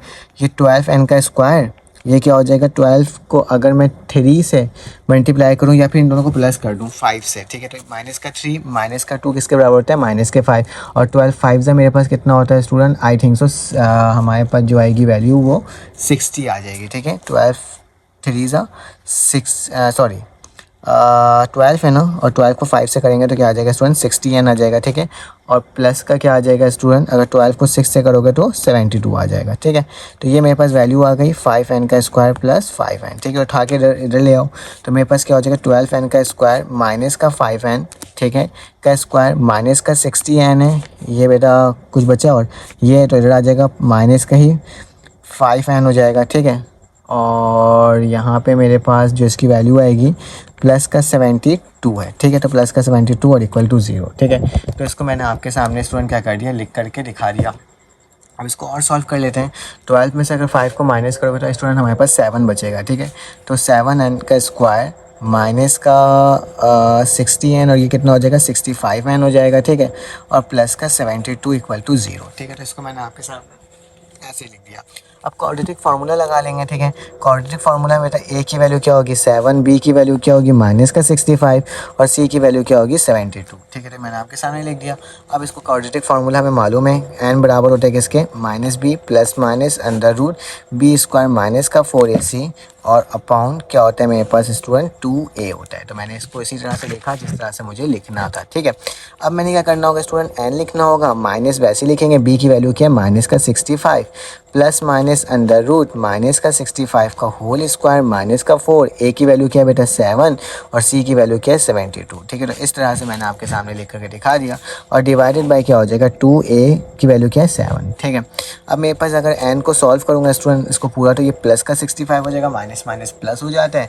और स्टूडेंट जिसकी पूरी वैल्यू को सॉल्व करोगे तो प्लस माइनस रूट की वैल्यू क्या आ जाएगी 2209 डिवाइडेड बाय 2 7 14, ठीक है। तो ये मेरे पास वैल्यू आ जाएगी, ठीक है। यहाँ तक तो कोई प्रॉब्लम की बात स्टूडेंट नहीं है। अब आपको 229 का क्या निकालना होगा, रूट निकालना होगा, ठीक है। अगर मैं इसका रूट निकाल लूँ तो स्टूडेंट मेरे पास क्या हो जाएगा n65, इसको कैलकुलेटर के अंदर डालना तो हमारे पास जो वैल्यू आएगी स्टूडेंट क्या आएगी 47 आएगी, ठीक है। और ये क्या हो जाएगा मेरे पास 14 हो जाएगा, ठीक है। अब क्या करना होगा स्टूडेंट, एक बार इसको आइडर और करना होगा और आपको इसका आंसर मुझे बताना होगा स्टूडेंट इसका आंसर क्या आ रहा है, ताकि पता चल सके ना कि आप लोग भी सॉल्व कर रहे हो कि नहीं कर रहे हो। कहीं पर भी कोई इशू आता है ना तो मैं क्या कहता हूँ स्टूडेंट आपको प्रैक्टिस करनी है, ठीक है। तो इसकी भी आपको प्रैक्टिस करनी है तभी आएगा। तो इसका मुझे आंसर बताना है, इसका आइडर और करने के बाद तुम्हारे पास आंसर क्या आ रहा है और बुक से कौन सा आंसर मैच हो रहा है। अब चलो आ जाए इसका लास्ट पार्ट सॉल्व करते हैं, पार्ट नंबर 9। स्टूडेंट हमारे पास पार्ट नंबर 9 आ गया है, तो इसको भी सॉल्व कर देते हैं। बीच में रेशो का निशान दोबारा से आया है, तो अगर इसको सॉल्व करना चाहो तो स्टूडेंट मेरे पास क्या आ जाएगा 2n-1 का whole factorial divided bye 2n-1 और माइनस का ही स्टूडेंट क्या n, ठीक है। तो माइनस का n है तो हमने माइनस का n ही लिखना होगा। तो मैंने क्या कर दिया आपके सामने इसको लिख दिया। अब क्या करना होगा, यहाँ पे मैंने इसका होल फैक्टोरियल लगा दिया। रेशियो का मतलब होता है डिवाइड बना दिया, तो क्या हो जाएगा स्टूडेंट 2n+1 का whole factorial divided by 2n plus का 1 माइनस का निशान और यारी वैल्यू क्या है बेटा n-1 का होल फैक्टोरियल, ठीक है। तो इस तरह से मैंने इसको लिख दिया और बराबर है किसके 22/7 के, ठीक है। तो मुझे वही काम करना है जो हम अपने स्टेप बाय स्टेप को फॉलो कर रहे थे। तो स्टूडेंट अब इसको मज़ीद सॉल्व करने की कोशिश करते हैं, बहुत ही आसान सा है, ठीक है। 2n-1 का होल फैक्टोरियल मैंने वैसे ही लिखा, अगर n में से 2 में से 1 जाएगा तो कितना बचेगा 1 बचेगा, तो n-1 का होल फैक्टोरियल हो जाएगा, ठीक है। इसको इस तरह से लिख दिया। अब स्टूडेंट मैं डिवाइड का निशान है तो मल्टीप्लाई का निशान डालता हूँ, इसको ऊपर लिखता हूँ। तो ये मेरे पास क्या जाएगा 2n प्लस का 1 माइनस प्लस माइनस का n माइनस माइनस प्लस का 1, ठीक है। तो ये मैंने इस तरह से आपके सामने क्या कर दिया स्टूडेंट लिख करके दिखा दिया, ठीक है। और इसका क्या हो जाएगा होल फैक्टोरियल और नीचे वाइट टर्म और ऊपर वाइट टर्म नीचे आ जाएगी। तो 2n प्लस का 1 का होल फैक्टोरियल बराबर है किसके 22/7 के, सही है स्टूडेंट। अब स्टूडेंट मुझे क्या करना होगा, मैं इस वाली टर्म को तो वैसे ही रखता हूँ क्योंकि मैंने कॉन्सेप्ट के हिसाब से मैं इस वाली टर्म को छेड़ ही नहीं रहा था, इसको बल्कि क्या करता हूँ कैंसिल आउट करवाता हूँ, ठीक है। मल्टीप्लाई का निशान बेटा ये n में से ये जाएगा तो कितना बचेगा n और प्लस प्लस क्या हो जाएगा 2 और यहाँ पे इसका फैक्टोरियल हो जाएगा और ये 2n प्लस का 1, ठीक है। और मेरे पास क्या हो जाएगा यहाँ पे फैक्टोरियल बराबर है किसके 22/7 के, ठीक है। इसको इस तरह से लिख दिया। अब स्टूडेंट इसको इतना ओपन करूँगा कि मेरे पास क्या जाए 2n करके n-1 क्या हो जाए कैंसिल आउट हो जाए। तो अगर इसको मैं इसको इस तरह से ओपन कर लूँ स्टूडेंट कि 2n-1 है और ये बेटा n-1 है, ठीक है। इसका ही फैक्टोरियल है, ये भी इसका फैक्टोरियल है। मल्टीप्लाई का निशान कि n+2 है, n+2 के बाद क्या आएगा n+1 आएगा, ठीक है, एक माइनस होगा, फिर इसका क्या आएगा n आएगा और इसका क्या आएगा n-1 का होल फैक्टोरियल, ठीक है। उसी तरह से अगर इसको करना चाहूँ तो मैं इसमें क्या लिखूँगा स्टूडेंट 2n+1 है, ठीक है। इसके बाद क्या आएगा स्टूडेंट जब 1 माइनस होगा तो क्या बचेगा 2n, और फिर इसमें माइनस और होगा तो क्या होगा 2n माइनस का 1 का फैक्टोरियल। ठीक है, तो इस तरीके से मैंने इसको लिखा है और यहाँ पे 22/7 वैसी है। ठीक है, तो n माइनस 1 फैक्टोरियल से n minus 1 factorial cancel out, 2n minus 1 से 2n माइनस 1 कैंसिल आउट। मेरा बेसिकली जो टास्क होता है ना वो फैक्टोरियल को ख़त्म करना होता है। ठीक है, तो मैंने क्या कर दिया आपके सामने फैक्टोरियल को ख़त्म कर दिया। अब क्या बचा मेरे पास यहाँ पे बेटा, क्योंकि 1 से मल्टीप्लाई होगा तो वही आना है, तो n+2 बचा, यहाँ पे n+1 बचा। ठीक है, और साथ में एक छोटा सा n भी बचा है। ठीक है, चाहो तो इस n को इस n से भी क्या कर सकते हैं, कैंसिल आउट कर सकते हैं, क्योंकि मेरे पास ये एक एक्स्ट्रा ही n है। ठीक है, इस n से ये n भी कैंसिल आउट कर देता हूँ। ठीक है, तो ये n भी यहाँ पे नहीं बचा। ठीक है, इसको हटा देना, डिवाइडेड बाय क्या हो जाएगा 2n प्लस का 1 और कुछ भी नहीं बचा है ना, और यहाँ पे 22/7, ये 2 बच गया तो मैं यहाँ पे 2 लिख देता हूँ। ठीक है, क्योंकि 2 तो बचा था तो 2 को लिखना पड़ेगा, तो मैंने क्या कर दिया 2 को लिख दिया। अब क्या करोगे स्टूडेंट, इस 2 को मल्टीप्लाई कर लेते हैं तो मेरे पास क्या वैल्यू आ जाएगी, और ऊपर वाली टर्म को ही मल्टीप्लाई कर लेता हूँ। n से क्या हो जाएगा n², n1 से क्या हो जाएगा n, 2n से क्या हो जाएगा स्टूडेंट 2n, और 2 1 से क्या हो जाएगा 2। ठीक है, इसको इस तरह से लिख दिया। नीचे क्या हो जाएगा 2 2 4 एंड 2 1 से क्या हो जाएगा 2, किसके बराबर हो गया स्टूडेंट 22/7 के। यहाँ तक तो कोई प्रॉब्लम की बात नहीं। अब 7 को इधर मल्टीप्लाई, इसको इधर मल्टीप्लाई, तो इसको इधर आके मल्टीप्लाई कर देते हैं तो मेरे पास क्या आ रहा है स्टूडेंट 7 मल्टीप्लाई बाय n का square plus 2n plus n किसके बराबर होता है 3n के, और प्लस का 2 हो जाएगा। यहाँ पे क्या हो जाएगा student 22 multiply by 4n plus का 2। ठीक है, तो इसको मैंने इस तरह से आपके सामने लिख दिया। अब इसको मल्टीप्लाई कर लेते हैं स्टूडेंट, तो क्या हो जाएगा 7 को n² से करोगे तो 7n², 7 को 3 से करोगे तो क्या आ जाएगा स्टूडेंट 21n आ जाएगा, और 7 को 2 से करोगे तो क्या आ जाएगा 14 आ जाएगा। 22 को 4 से करोगे तो क्या हो जाएगा स्टूडेंट 88 आ जाएगा ना, 2 4 8 होता है, तो 88 और इसके बाद n हो जाएगा, और इसको इससे मल्टीप्लाई करोगे तो क्या आ जाएगा मेरे पास 44 आ जाएगा। ठीक है, तो ये मैंने आपके सामने लिख करके दिखा दिया। अब इसको सॉल्व करना है, इसको इक्वल टू के बाद ले आओ, तो मेरे पास क्या हो जाएगा स्टूडेंट 7n का स्क्वायर प्लस 21n माइनस का 88n प्लस का 14 और माइनस का 44 इक्वल टू 0। ठीक है, तो मेरे पास क्या हो जाएगा स्टूडेंट 7n का स्क्वायर। ठीक है, जब इसको माइनस करोगे तो माइनस का क्या आएगा 67 आएगा। ठीक है, और इन दोनों को माइनस करोगे तो माइनस का क्या आएगा 30 इक्वल टू 0। अब तुम पर डिपेंड करता है स्टूडेंट, आप इसमें क्वाड्रेटिक फार्मूला लगाओ या फिर मिडल टर्म ब्रेक लगाओ, ताकि क्या हो जाए आपका इसके अंदर आंसर आ जाए। ठीक है, तो मैं क्या करता हूँ, मैं इसमें क्वाड्रेटिक फार्मूला लगाता हूँ क्योंकि बड़ी वैल्यू है ना, तो a की वैल्यू क्या हो जाएगी 7, b की वैल्यू हो जाएगी माइनस का 67 और c की वैल्यू क्या हो जाएगा माइनस का 30। ठीक है, तो सारी वैल्यूज़ बता दिया। क्वाड्रेटिक फार्मूला आपको बहुत अच्छे से आता है कि मुझे मालूम होता है कि n बराबर होता है -b plus minus under root b square minus का 4ac डिवाइडेड बाई 2a। तो इसको सॉल्व कर लेते हैं, यहीं पर लिख देता हूँ बेटा कि n की वैल्यू क्या आ जाएगी, n की वैल्यू आ जाएगी -b, तो माइनस लिखा, b की वैल्यू बेटा माइनस का 67 है, plus minus under root b की वैल्यू क्या है बेटा माइनस का 67 का होल स्क्वायर। ठीक है, फिर क्या होता है बेटा मेरे पास फार्मूला के अकॉर्डिंग -4, a की वैल्यू क्या बेटा 7, c की वैल्यू क्या है -30 और डिवाइडेड बाय 2a, तो 7। ठीक है, जब इसको सॉल्व करोगे स्टूडेंट तो मेरे पास इसकी जो वैल्यू आएगी माइनस माइनस प्लस का 67 प्लस माइनस रूट लग गया, और यहाँ पे क्या आ जाएगा स्टूडेंट 5329 आ जाएगी वैल्यू, और यहाँ पे आ जाएगा 14। बेटा 5329 को सॉल्व करोगे तो हमारे पास इसकी वैल्यू क्या आ जाएगी 67 प्लस माइनस 73, और यहाँ पे क्या आ जाएगा स्टूडेंट 14 आ जाएगा। ठीक है, तो मैंने लिख दिया 14 लिख दिया। अब इसको मज़ीद सॉल्व कर लो बेटा, एक माइनस में होगा प्लस में, तो मैं प्लस वाली वैल्यू को लिखता हूँ। ठीक है, क्योंकि 67 प्लस का 73 है डिवाइडेड बाय 14 है, दोनों को सॉल्व करोगे तो स्टूडेंट मेरे पास क्या आ जाएगा, मेरे पास इन दोनों को प्लस कर लो 67 और 3, तो यहाँ पे लिख देता हूँ। आई थिंक सो ये आएगा बेटा वैल्यू 67 प्लस 73। ठीक है, 73, तो 7 3 10 होता है, एक यहाँ पे आ गया, ये 7 हो गया, 7 7 कितना होता है स्टूडेंट 14 होता है। ठीक है, तो 140 हो गया। अब 140 को 14 से डिवाइड कर दो तो जाहिर सी बात है मेरे पास क्या हो जाएगा 10, तो n की वैल्यू क्या आ गई स्टूडेंट 10 आ गई। तो यही सॉल्व करना था और हमने इस पूरे सवाल को सॉल्व कर लिया। थोड़ा सा लेंदी क्वेश्चन भी था, लेकिन खैर हमने इसको सॉल्व कर लिया। चलो आज इसका नेक्स्ट पार्ट मतलब क्वेश्चन नंबर 3 को सॉल्व करते हैं। अब स्टूडेंट हमारे पास पार्ट नंबर 3 आ गया है, इसको सॉल्व करते हैं। याद रखना है इसमें हमें r की वैल्यू निकालनी है। अब तक जो हमने वैल्यूज़ निकाली थी वो कौन सी वैल्यूज़ थी स्टूडेंट n की, तो सेम वही फार्मूला वही कंडीशन अप्लाई करेंगे और इसको सॉल्व करेंगे स्टूडेंट। तो आपने सोल्यूशन लिखना है, और स्टूडेंट जो मेरे पास टर्म लिखा हुआ वो क्या है 6 फैक्टोरियल डिवाइडेड बाय क्या हो जाएगा स्टूडेंट 6 माइनस r माइनस 1 का होल फैक्टोरियल, क्योंकि मैंने आपको यही सिखाया था ना, इस तरह से इसको लिखते हैं, तो मैंने इसको इस फॉर्म में लिख दिया आपके सामने। अब स्टूडेंट क्या करेंगे, यहाँ पे क्या हो जाएगा 5 फैक्टोरियल, और यहाँ क्या हो जाएगा स्टूडेंट, क्योंकि r लिखा हुआ है तो यहाँ क्या लिखूंगा 5 माइनस r का फैक्टोरियल। ठीक है, तो बस n की जगह क्या हो गया r हो गया। ठीक है, अब देखो ये 5 फैक्टोरियल है, इसको ओपन कर लेते हैं स्टूडेंट कि 6 मल्टीप्लाई बाय 5 फैक्टोरियल बराबर है 5 फैक्टोरियल के, डिवाइडेड बाई क्या हो जाएगा स्टूडेंट, माइनस माइनस प्लस हो जाएगा। ठीक है, तो 6 + 1 किसके बराबर है, 7 के, तो लिख दूंगा 7 माइनस r का फैक्टोरियल। ठीक है, और यहाँ क्या हो जाएगा 5 माइनस r का फैक्टोरियल। ठीक है, अब स्टूडेंट इस वाले फैक्टोरियल से ये वाला फैक्टोरियल क्या हो गया, ख़त्म हो गया।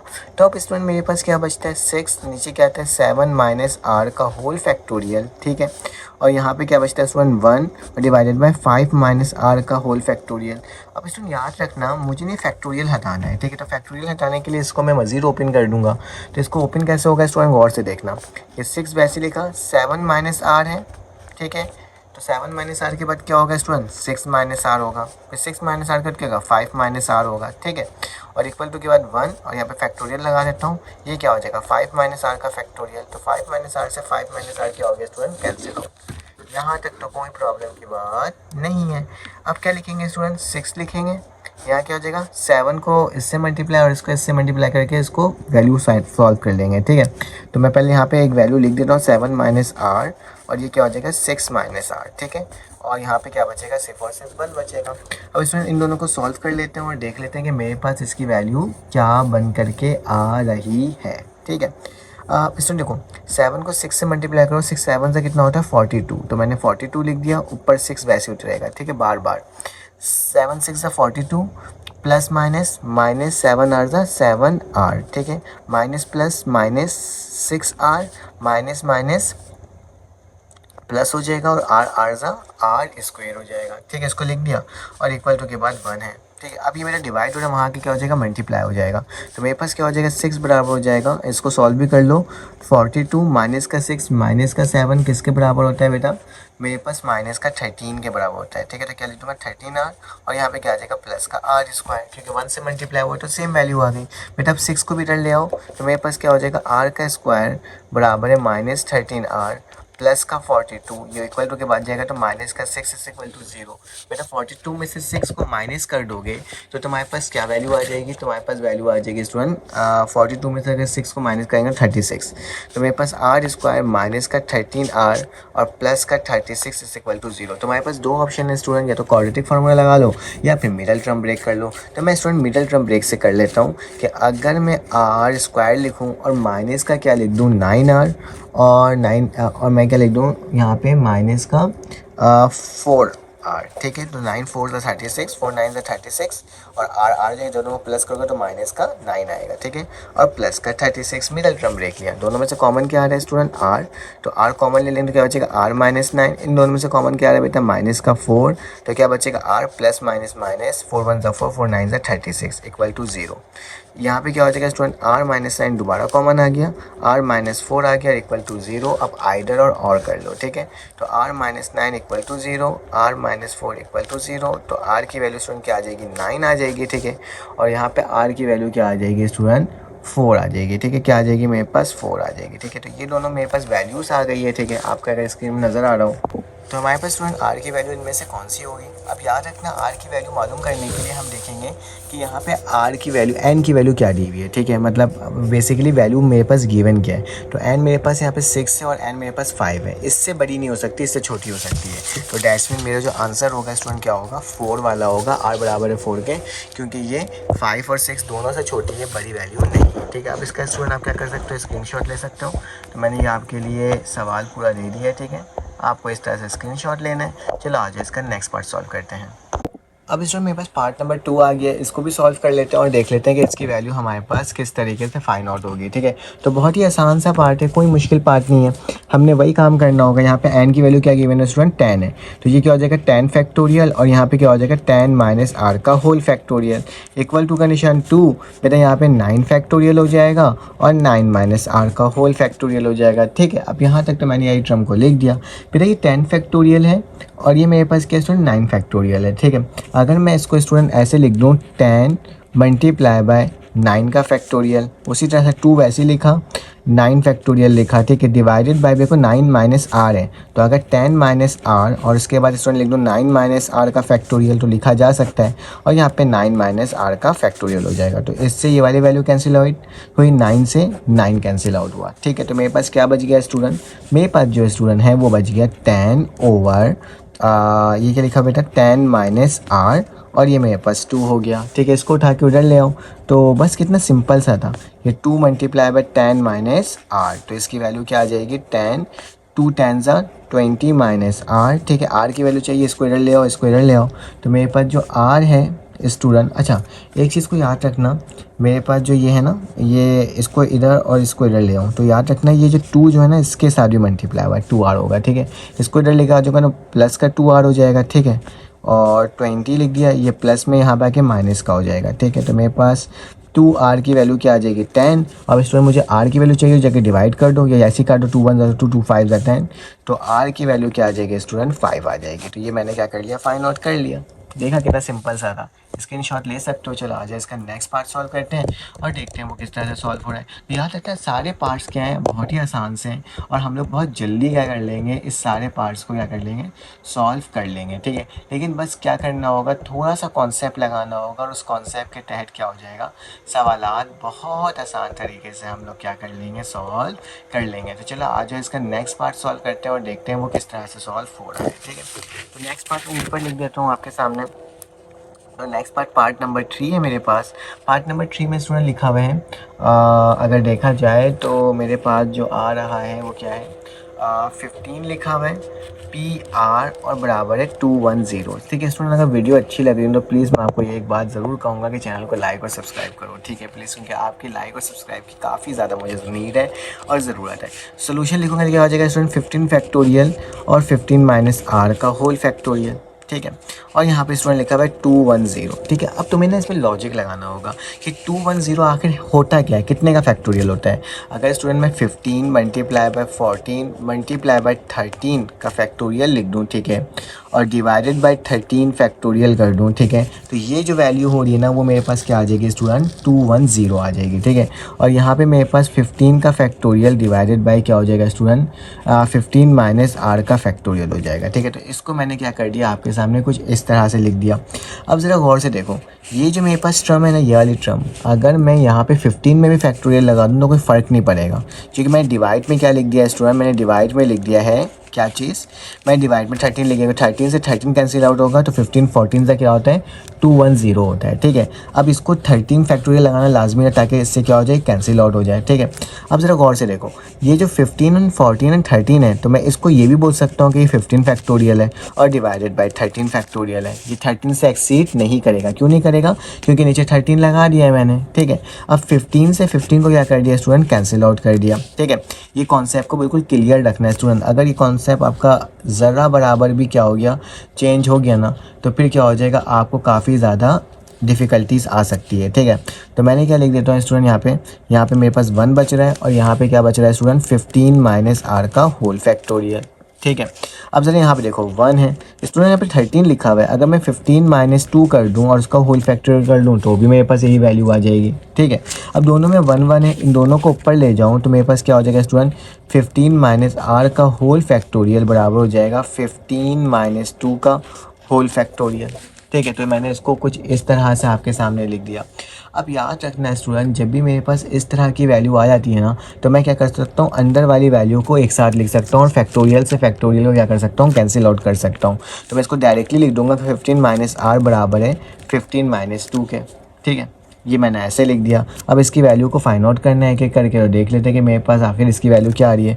15 में से 2 जाएगा तो स्टूडेंट मेरे पास क्या बचेगा, 15 माइनस आर, यहाँ पे 13 बचेगा, ठीक है। 13 हो गया बेटा, 15 प्लस में वहाँ जाके क्या हो जाएगा, माइनस का हो जाएगा, तो यहाँ लिख सकता हूँ कि माइनस का आर बराबर हो जाएगा 13 माइनस के 15 के दोनों को माइनस करोगे तो माइनस का r माइनस का 2 कैंसिल आउट और r की वैल्यू क्या आ गई 2 आ गई। बस ज़रा सा कॉन्सेप्ट है इस सवाल में, बाकी बहुत ही आसान था। ठीक है, तो आप इसका स्क्रीनशॉट स्टूडेंट ले सकते हो कि मैंने इसको भी आपको सॉल्व करके बता दिया। सिंपल से सवाल आते हैं, हर सवाल के आंसर मेरी कोशिश है कि मैं आपको अच्छे तरीके से बता सकूँ और आप बेस्ट तरीका दे सको। चलो आज इसका नेक्स्ट पार्ट करते हैं, उसमें भी थोड़ा सा लिटिल बिट हमारे पास क्या है स्टूडेंट, कॉन्सेप्ट है जिसको हमें देखते हुए क्या करना होगा, सॉल्व करना होगा। ठीक है, तो मैं पार्ट नंबर 4 को भी आपके सामने कर देता हूँ। भाई पार्ट नंबर 4 मैं यहाँ कर लेता हूँ ताकि क्या हो सके, आपके पास ना मेरा भी पेज बचे और आपको मैं ज़्यादा से ज़्यादा क्या करवा सकूँ, स्टूडेंट काम करवा सकूँ। तो पार्ट नंबर जो 4 है, मैं अपने कैमरा को थोड़ा सेट कर लेता हूँ। आई थिंक सो ये थोड़ा सा डिस्टर्ब कर रहा है आपको, अब सही होगा। ठीक है, तो पार्ट नंबर जो मेरे पास 4 है स्टूडेंट, वो मेरे पास है 10 PR बराबर है किसके, 3.10 PR-1। ठीक है, तो ये मैंने आपके सामने लिख करके दिखा दिया स्टूडेंट। अब इसको ओपन करना है तो क्या हो जाएगा स्टूडेंट, 10 का फैक्टोरियल 10 - R का फैक्टोरियल। ठीक है, बराबर है 3। यहाँ पे क्या हो जाएगा स्टूडेंट, 10 फैक्टोरियल, यहाँ क्या हो जाएगा 10 माइनस फिर माइनस का R-1 का होल फैक्टोरियल। ठीक है, तो इसको मैंने आपके सामने कुछ इस तरीके से क्या कर दिया, लिख दिया।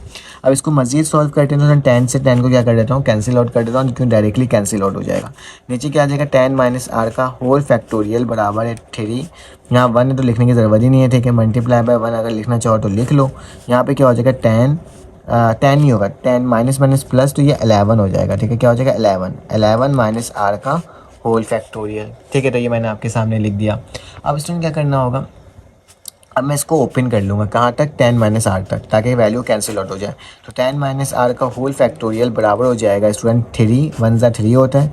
ये क्या हो जाएगा स्टूडेंट, अगर इसको लिखना चाहूँ तो 11 - R और 10 - R का होल फैक्टोरियल, इससे ये वाली वैल्यू क्या हो गई, कैंसिल आउट हो गई। तो 1 बचा यहाँ पे स्टूडेंट, यहाँ पे 3 बचा, यहाँ पे 11 - R बचा। उठा के उधर ले जाओ, तो 11 - R बराबर है 3 के स्टूडेंट। ये माइनस का इधर आ जाएगा तो क्या हो जाएगा स्टूडेंट, प्लस का R हो जाएगा और 11 वहाँ जाएगा तो माइनस का हो जाएगा, 3 - 11। ठीक है, अच्छा सॉरी, ये मेरे स्टोरेज फुल हो गया था स्टूडेंट, तो मैंने इसको क्या करा, इसको इधर लेके गया। 11 - R 3 था स्टूडेंट, इसको इधर लेके -3 हो गया, ये उधर गया तो प्लस का ही 11 था। ठीक है, ये यहाँ पे आया। ठीक है, तो ये माइनस का 3 और ये यहाँ चले गया तो प्लस का R हो गया। तो मेरे पास R की वैल्यू क्या आ गई स्टूडेंट, 8 आ गई। ठीक है, तो इसी तरीके से क्या करना था, हमें इसको सॉल्व करना था।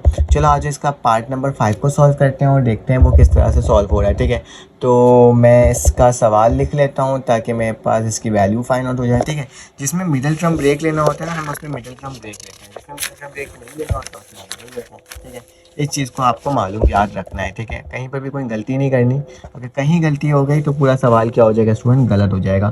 तो पार्ट नंबर 5 भी बहुत आसान सा है, लिखा हुआ 4 6PR बराबर है 6PR+1 के। ठीक है, तो ये मैंने आपके सामने लिख करके क्या कर दिया स्टूडेंट, दिखा दिया।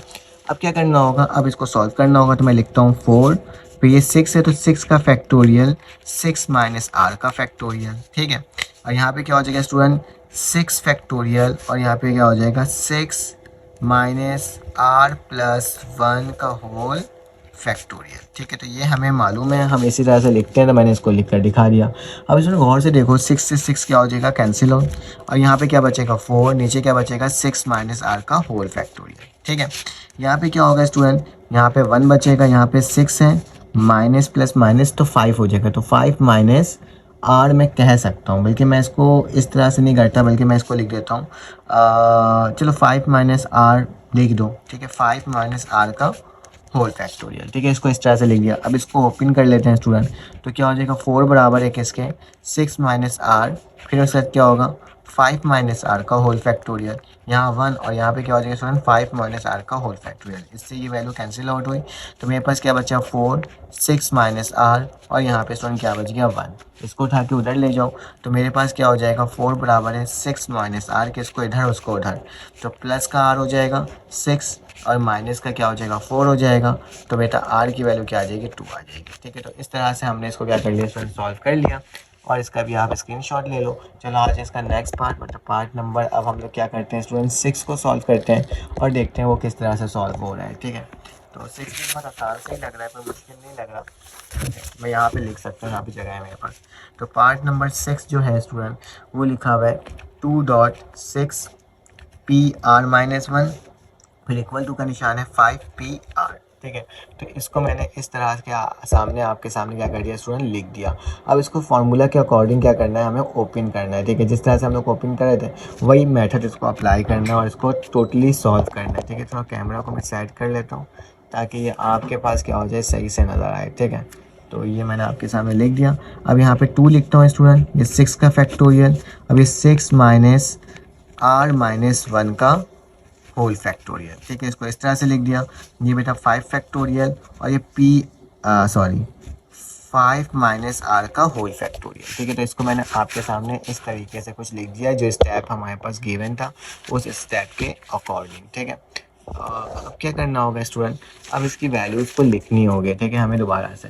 अब ज़रा देखो, ये 6 है, यहाँ पे 5 है, तो यहाँ पे लिख देता हूँ 2 6 मल्टीप्लाई बाय 5 फैक्टोरियल और यहाँ पे क्या हो जाए स्टूडेंट 5 फैक्टोरियल डिवाइडेड बाय, इन दोनों को अगर माइनस करोगे तो माइनस माइनस प्लस हो जाएगा, तो 7 माइनस r का होल फैक्टोरियल और यहाँ क्या हो जाएगा स्टूडेंट माइनस 5r का फैक्टोरियल।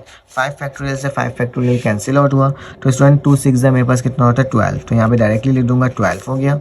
7 माइनस r को ओपन कर दूंगा student, 7 minus r 6 minus r और 5 माइनस r का होल फैक्टोरियल। ठीक है, और यहाँ पे 1/5 माइनस r का होल फैक्टोरियल हो जाएगा। ठीक है, तो ये वाली वैल्यू कैंसिल आउट, ये वाली वैल्यू कैंसिल आउट, तो मेरे पास क्या बच रहा है स्टूडेंट 12। 7 को मल्टीप्लाई करो 6 से। ठीक है, 6 7 से 42 ये 7 को माइनस r से क्या हो जाएगा स्टूडेंट, माइनस का 7r, ये इसको करोगे तो माइनस का 6r, minus minus plus r का स्क्वायर। ये बिल्कुल सेम टू सेम वैसे ही सवाल हो गया जो भी थोड़ी देर पहले सॉल्व किया था हमने। तो यहाँ पे क्या आ जाएगा स्टूडेंट 12 आ जाएगा, ये जाके उधर मल्टीप्लाई होगा, तो 42 ये दोनों को प्लस करोगे तो माइनस का 13r और प्लस का r स्क्वायर इक्वल टू 0। अब इसको भी उठा के उधर ले जाओ स्टूडेंट, तो मेरे पास क्या हो जाएगा एक मिनट को, ये r को पहले लिखो, r का स्क्वायर। ठीक है, फिर माइनस का 13r प्लस का 42 और माइनस का 12 इक्वल टू 0। ठीक है, अब स्टूडेंट्स को जब तुम करोगे तो मेरे पास ये 42 में 12 जगह 30 बचेगा। ठीक है, r स्क्वायर माइनस 13r और प्लस का क्या हो रहा है स्टूडेंट 30 आ रहा है। लास्ट टाइम प्लस का 30 नहीं था, लेकिन इस दफ़ा क्या है स्टूडेंट प्लस का 30 आया है। अब इसका तुम लोग मिडल टर्म ब्रेक ले लो। बेटा मिडल टर्म ब्रेक लेना ना बहुत ही आसान काम होता है। क्या होता है कि बेटा इसको इस तरह से ब्रेक करो कि मेरे पास क्या हो जाए 13 आ जाए। अब ज़रा गौर से देखना, 31 से 30 का जब एलसीएम लोगे ना तो स्टूडेंट मेरे पास इसकी जो वैल्यू है वो क्या बनेगी, माइनस का 10r और माइनस का 3r। 10 3 से 30 होता है, दोनों को प्लस करोगे तो क्या आ जाएगा स्टूडेंट, मेरे पास दोबारा से 13 आ जाएगा और प्लस का 30 इक्वल टू 0। दोनों में से कॉमन क्या आ रहा है r, तो क्या बचेगा r माइनस 10। इन दोनों से कॉमन क्या आ रहा है माइनस का 3, तो क्या बचेगा r प्लस माइनस माइनस 3 10 से 30 इक्वल टू 0। तो r माइनस 10 वैल्यू आ जाएगी और यहाँ पे क्या हो जाएगा r माइनस 3 इक्वल टू 0। तो इसकी वैल्यू स्टूडेंट होगी, r की वैल्यू 10 होगी जबकि r की वैल्यू क्या होगी 3 होगी। अब मुझे देखना होगा कि r की वैल्यू क्या हो सकती है, तो मैं n की वैल्यू देखूंगा। n की वैल्यू मेरा 6 है और 5 है। 6 और 5 से छोटी वैल्यू हो सकती है लेकिन बड़ी नहीं हो सकती, तो बेटा मेरे पास जो आंसर होगा वो क्या होगा 3 होगा। ठीक है, क्योंकि 6 और 5 से छोटी वैल्यू 3 होती है। तो ये मेरा क्या हो जाएगा स्टूडेंट आंसर हो जाएगा, जिसको हमने क्या कर लिया सॉल्व कर लिया। चलो आ जाओ, अब क्या करना होगा, अब हमें इसका नेक्स्ट पार्ट मतलब पार्ट नंबर 7 को सॉल्व करना होगा। I think so part number 7 ये लास्ट पार्ट है। ठीक है, तो पार्ट नंबर 7 को करते हैं, जब तक आप इसका स्क्रीनशॉट ले लो। ठीक है, तो यहाँ पे मैं सवाल लिख लेता हूँ कि मेरे पास पार्ट नंबर 7 में दोबारा से स्टूडेंट रेशो वाला सवाल आया है। ठीक है, इससे पहले जो हमने रेशो सीखा था ना अब तक, तो वही वाला रेशो वाला सवाल दोबारा से आ गया है। मैं अपना कैमरा को थोड़ा सा इंक्रीज़ कर देता हूँ। ठीक है, तो पार्ट नंबर जो 7 है उसका जो सवाल है ना स्टूडेंट, वो मेरे पास आ रहा है क्या 54 PR plus 3 ratio 56 PR plus 6 बराबर है 1:30800। रेशो का मतलब क्या होता है स्टूडेंट, डिवाइड। रेशो का मतलब क्या होता है आपको बताया था ना मैं, क्या होता है डिवाइड। तो आपको भी क्या करना है, उसी कॉन्सेप्ट को लेकर के चलना है। ठीक है, तो चलो आज इसको सॉल्व करते हैं। तो मेरे पास सबसे पहले फार्मूला के अकॉर्डिंग अगर ओपन करना है तो क्या आ जाएगा 54 का फैक्टोरियल डिवाइडेड बाय 54 माइनस का r प्लस 3 का होल फैक्टोरियल। ठीक है, इसको मैंने इस तरह से लिख दिया। ये स्टूडेंट क्या हो जाएगा 56, नीचे क्या आएगा दोबारा से 56 माइनस हो जाएगा इसके साथ माइनस का r प्लस 6 का होल फैक्टोरियल। ठीक है, अब यहाँ पे बेटा मेरे पास क्या लिखा है, अच्छा मैंने डिवाइड का निशान डालना है क्योंकि रेशो है, और स्टूडेंट इसकी वैल्यू क्या हो जाएगी 1/30800। ये मैंने आपके सामने क्या कर दिया, लिख करके दिखा दिया। अब स्टूडेंट ज़रा इसको सॉल्व कर लेते हैं। तो 54 का फैक्टोरियल प्लस माइनस माइनस 54 में से अगर 4 जाएगा तो क्या बनेगा 51r का होल फैक्टोरियल। ठीक है, अब स्टूडेंट इसका मल्टीप्लाई में चेंज करता हूँ तो ये ऊपर और ये नीचे आ जाएगा। ठीक है, तो स्टूडेंट ज़रा गौर से देखना, ये 56 का फैक्टोरियल है, तो यहाँ पे क्या आ जाएगा स्टूडेंट 56 का फैक्टोरियल, और यहाँ पे क्या आ जाएगा माइनस प्लस माइनस, और ये कैंसिल आउट होगा तो मेरे पास क्या बचेगा 50 माइनस r का होल फैक्टोरियल बराबर है कि इसके 130800। ठीक है, इस तरीके से मैंने क्या कर दिया, इसको लिख दिया। अब हमारे पास क्या है स्टूडेंट, इसको ओपन कर लेते हैं तो मेरे पास क्या हो जाएगा 54 है और ये 56 है। ठीक है, तो अगर मैं इसको लिखना चाहूँ स्टूडेंट 54 को तो मैं 54 ही रहने देता हूँ। ठीक है, और ये 51 का जो फैक्टोरियल है ना, इसको मैं ओपन कर सकता हूँ, नीचे की साइड लेके जा सकता हूँ कि 51 माइनस आर, और इसको क्या कर दूँगा बेटा 50 माइनस आर का फैक्टोरियल, ताकि वो कैंसिल आउट हो जाए। 50 माइनस आर का फैक्टोरियल, और स्टूडेंट नीचे बड़ी वैल्यू से छोटी वैल्यू में जा सकता हूँ तो क्या हो जाएगा 56 मल्टीप्लाई बाय 54 मल्टीप्लाई बाय 53 ना, तो मैं क्या लिखूंगा स्टूडेंट, अच्छा एक चीज़ याद रखो 56 के बाद क्या आता है 55 आता है और फिर 54 का फैक्टोरियल, क्योंकि यहाँ फैक्टोरियल है तो कैंसिल आउट हो जाएगा, और यहाँ क्या हो जाएगा 130800। तो इससे ये वैल्यू कैंसिल आउट हुई, इससे ये वैल्यू क्या हो गई कैंसिल आउट हो गई। ठीक है स्टूडेंट, तो मेरे पास यहाँ पे 1 से मल्टीप्लाई होगा तो 1 ही बचेगा। ठीक है, और यहाँ पे क्या हो जाएगा 51 माइनस आर बचेगा। ठीक है, जब इन दोनों के दूसरे से स्टूडेंट मल्टीप्लाई करोगे तो मेरे पास जो वैल्यू आ रही है 1 ओवर क्या आ जाएगा 5, अगर देखा जाए मल्टीप्लाई करने के बाद तो मेरे पास जो इसकी वैल्यू आ रही है ना स्टूडेंट, मैं अपने पास मल्टीप्लाई करके 30। ठीक है, जब इसको इससे मल्टीप्लाई करोगे तो मेरे पास आएगी स्टूडेंट क्या आएगी 3080। ठीक है, क्या आएगी 3080। ठीक है, और यहाँ पे क्या आ गया 130800। ठीक है, तो ये मैंने आपके सामने लिख करके दिखा दिया। अब स्टूडेंट ज़रा गौर से देखो, मुझे ना आर की वैल्यू चाहिए, किसकी वैल्यू चाहिए आर की, और ये सब 1 ओवर 1 ओवर 1 ओवर करके लिखा हुआ है। ठीक है, अगर मैं इसको रेसिप्रोकल कर दूं, मतलब ये ऊपर ले जाऊं, ये ऊपर ले जाऊं, ठीक है, या फिर मैं एक और काम कर सकता हूं, ये 5 माइनस आर है ना, और मुझे क्या करना है 308 है। ठीक है, इसको यहाँ ले आऊँ, इसको यहाँ ले आऊँ। ठीक है, तो जा सकते हैं, ये डिवाइड हो रहा है वहाँ के मल्टीप्लाई, ये डिवाइड हो रहा है यहाँ पे के मल्टीप्लाई, तो मैं इसको ऐसे लिख सकता हूँ स्टूडेंट कि 3080। ठीक है, नीचे क्या आ जाएगा स्टूडेंट 3080 बराबर है, ये डिवाइड हो रहा है वहाँ के मल्टीप्लाई हो गया तो 51 माइनस आर। ठीक है, तो ये मैंने आपके सामने लिख करके क्या कर दिया दिखा दिया।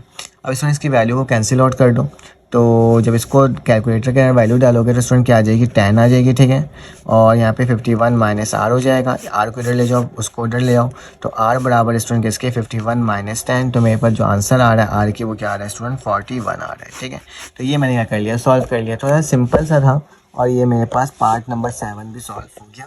यहीं तक हमारे पास ये सवाल था पार्ट नंबर 7 का। अब चलो आज इसका नेक्स्ट क्वेश्चन सॉल्व करते हैं, question number 4।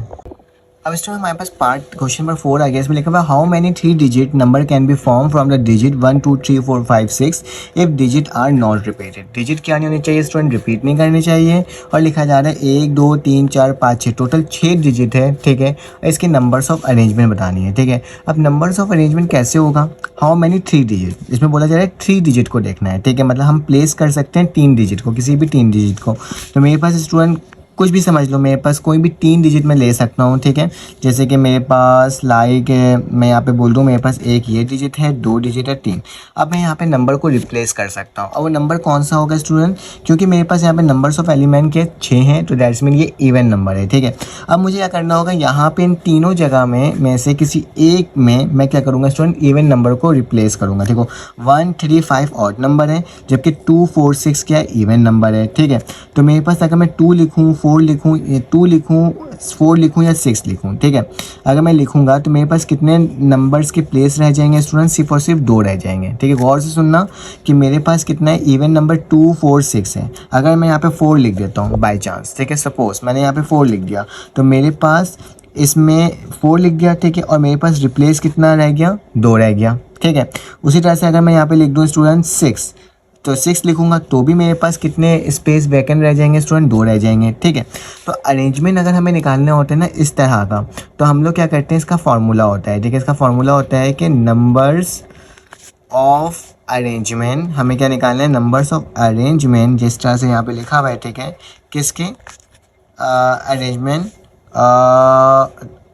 If digit are not repeated, यहाँ पे ये भी लिख देना, इफ़ डिजिट जो है वो क्या ना हो स्टूडेंट, इज नॉट रिपीटेड। तो उसको लिखने का तरीका क्या होगा कि सबसे पहले देखो कि मेरे पास जब एक नंबर यहाँ पे मैं रिप्लेस कर रहा हूँ, ठीक है, टोटल 3 जगह है, ठीक है। अब इसमें से मैंने इवन नंबर निकाला और यहाँ पे एक पुट कर दिया 4। तो अगर मैं इसमें से 4 को पुट कर दूँ तो मेरे पास टोटल नंबर कितना बचेगा, 1 2 3 4 5, ठीक है। कितने बच गए, 5। तो मैं बोलूँगा कि मेरे पास टोटल नंबर जो n है वो 5 बच रहा है, ठीक है। और मेरे पास जो है student numbers of arrangement, total numbers of digit कितना, 3 है। तो यहाँ क्या लिख दूंगा, 3 लिख दूंगा, ठीक है। गौर से देखना, अगर मैं यहाँ पे इवन नंबर को सिलेक्ट कर रहा हूँ 4 को, सपोज किया मैंने 4 को सिलेक्ट कर लिया तो 4 हट गया बिल्कुल, ठीक है। तो मैंने बोला कितना हो गया, 1 2 3 4 5, तो n की वैल्यू क्या हो गई स्टूडेंट, 5 हो गई, ठीक है। और टोटल नंबर कितना था, 1 2 3, तो मैंने क्या कर दिया, इसको मल्टीप्लाई कर दिया। अब स्टूडेंट बच कितना गया, कितना और बच गया, तो ये 2 बच गया। तो यहाँ पे मैं क्या लिख दूंगा स्टूडेंट, 2 लिख दूंगा, ठीक है। तो सिंपल आपने क्या करना होगा, 5 फैक्टोरियल 5 माइनस 2 का फैक्टोरियल मल्टीप्लाई बाई 3। बेटा इसको कैलकुलेटर के अंदर वैल्यू डालना, मैं डायरेक्टली करवा रहा हूँ, ठीक है। तो इसकी जो वैल्यू आएगी स्टूडेंट वो क्या आएगी, 60 आएगी। और ये मेरा क्या हो जाएगा, सिंपल सा आंसर हो जाएगा। चलो आ जाए इसका नेक्स्ट पार्ट, मतलब क्वेश्चन नंबर 5 को सॉल्व करते हैं।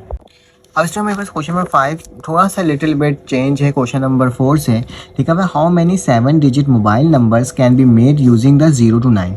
मेरे पास 0 to 9 वैल्यू दी हुई है, मतलब कहने का मकसद है जो नंबर्स फाइंड आउट करना है वो 0 से लेकर 9 तक है। इफ़ नंबर स्टार्ट विद 5, अगर नंबर स्टार्ट हो रहा है 5 and numbers and no digit is repeated, ठीक है, कोई भी रिपीट डिजिट नहीं करना चाहिए और नंबर स्टार्ट हो रहा है 5 से। और मुझे क्या करना है स्टूडेंट, 7 डिजिट का एक मोबाइल नंबर बनाना है, ठीक है। तो हमें 7 डिजिट का मोबाइल नंबर बताना है, जिसमें से स्टूडेंट क्या हो गया है, 5 जो एक नंबर है वो क्या हो गया, फिक्स हो गया। मतलब मेरे पास जो वैल्यू है 0 1 2 3 4 5 6 7 8 9 और 10, ठीक है। तो ये मैंने आपके सामने लिख दिया, ठीक है। टोटल नंबर्स ऑफ डिजिट मेरे पास कितने हैं स्टूडेंट, 10 है, ठीक है। कितने हैं, 10 है। कैसे, अच्छा 9 तक बोला गया था ना, मैं 9 तक लिख दिया, लेकिन नंबर डिजिट 10 हो रहे हैं। कैसे, 1 2 3 4 5 6 7 8 9 10, ठीक है। टोटल नंबर्स मेरे पास 10 हो रहे हैं क्योंकि 0 to 9 बोला था, ठीक है। और बोला गया कि 5 को फिक्स कर दो, यहाँ पे लिख दो इफ़ 5 इज फिक्स। मैंने क्या कर दिया, 5 को फिक्स कर दिया। तो यहाँ लिखूँगा टोटल जो नंबर था वो मेरे पास कितने थे, टोटल डिजिट जो थे वो मेरे पास कितने थे स्टूडेंट, टोटल डिजिट मेरे पास 10 था, ठीक है। अब टोटल डिजिट मेरे पास 10 था ना, अब 10 में से माइनस कर दूंगा स्टूडेंट 1 को। क्यों 1 को माइनस कर रहा हूँ, क्योंकि 5 क्या हो गया, फिक्स हो गया है। तो अब मेरे पास टोटल डिजिट कितना हो गया स्टूडेंट, 9 हो गया, ठीक है। टोटल डिजिट कितना हो गया, 9, क्योंकि 5 को मैंने फिक्स कर दिया, ठीक है। अब नंबर्स ऑफ अरेंजमेंट जो बोला गया वो 7 डिजिट बोला गया, लास्ट टाइम बताया था ना, 1 2 3 4 5 6 7, ठीक है। अब इसमें से एक नंबर क्या कर दिया, शुरुआत का मैंने क्या कर दिया, हाइड कर दिया, मतलब 5 को फिक्स कर दिया। तो कितना बच गया, 1 2 3 4 5 6। तो टोटल नंबर कितने बच गए डिजिट रिमेनिंग, वो 6 बच गए।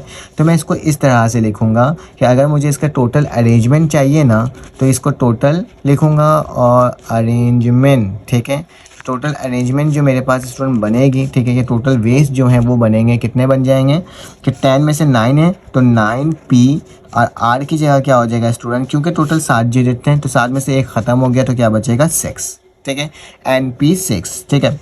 तो अब इसको लिखना है तो क्या हो जाएगा स्टूडेंट, 9 का फैक्टोरियल 9 माइनस 6 का फैक्टोरियल। तो मेरे पास इसका जो आंसर है स्टूडेंट क्या आ जाएगा, 9 फैक्टोरियल 3 फैक्टोरियल। कैलकुलेटर के अंदर वैल्यूज पुट करना, तो स्टूडेंट इसकी जो वैल्यू आएगी वो मेरे पास आ जाएगी, क्या आ जाएगी, मेरे पास जो इसकी वैल्यू है वो मेरे पास आ जाएगी। मैं कैलकुलेटर में पुट करके देख लेता हूँ कि मेरे पास जो वैल्यू है वो मेरे पास आ रही है 6 0, ठीक है, 4 0, ठीक है। तो ये 80, ठीक है, 6080 इसका आंसर आ जाएगा। आप इसको एक बार देख लेना, वेरीफाई कर लेना, ठीक है, कि आपके पास ये वैल्यू आई है कि नहीं आई है, ठीक है। 60480 है, ठीक है, 60480, ठीक है। तो ये मेरे पास आंसर होगा, तो आप इसको देख लेना 60480, ठीक है। तो चलो आज इसका नेक्स्ट पार्ट सॉल्व करते हैं। अब इस टाइम हमारे पास क्वेश्चन नंबर 6 आ गया। इसमें लिखा हुआ है how many 4 digit number can be made with digit 1 2 3 4 5 6 when repetition is allowed, ठीक है। तो सबसे पहले टोटल डिजिट देख लो। टोटल डिजिट जो है स्टूडेंट मेरे पास कितना है 1 2 3 4 5 6 मतलब 6 है, ठीक है। और मुझे डिजिट बनाना है कितना है स्टूडेंट 4 डिजिट बनाना है, ठीक है। How many 4 digit number can be form, ठीक है।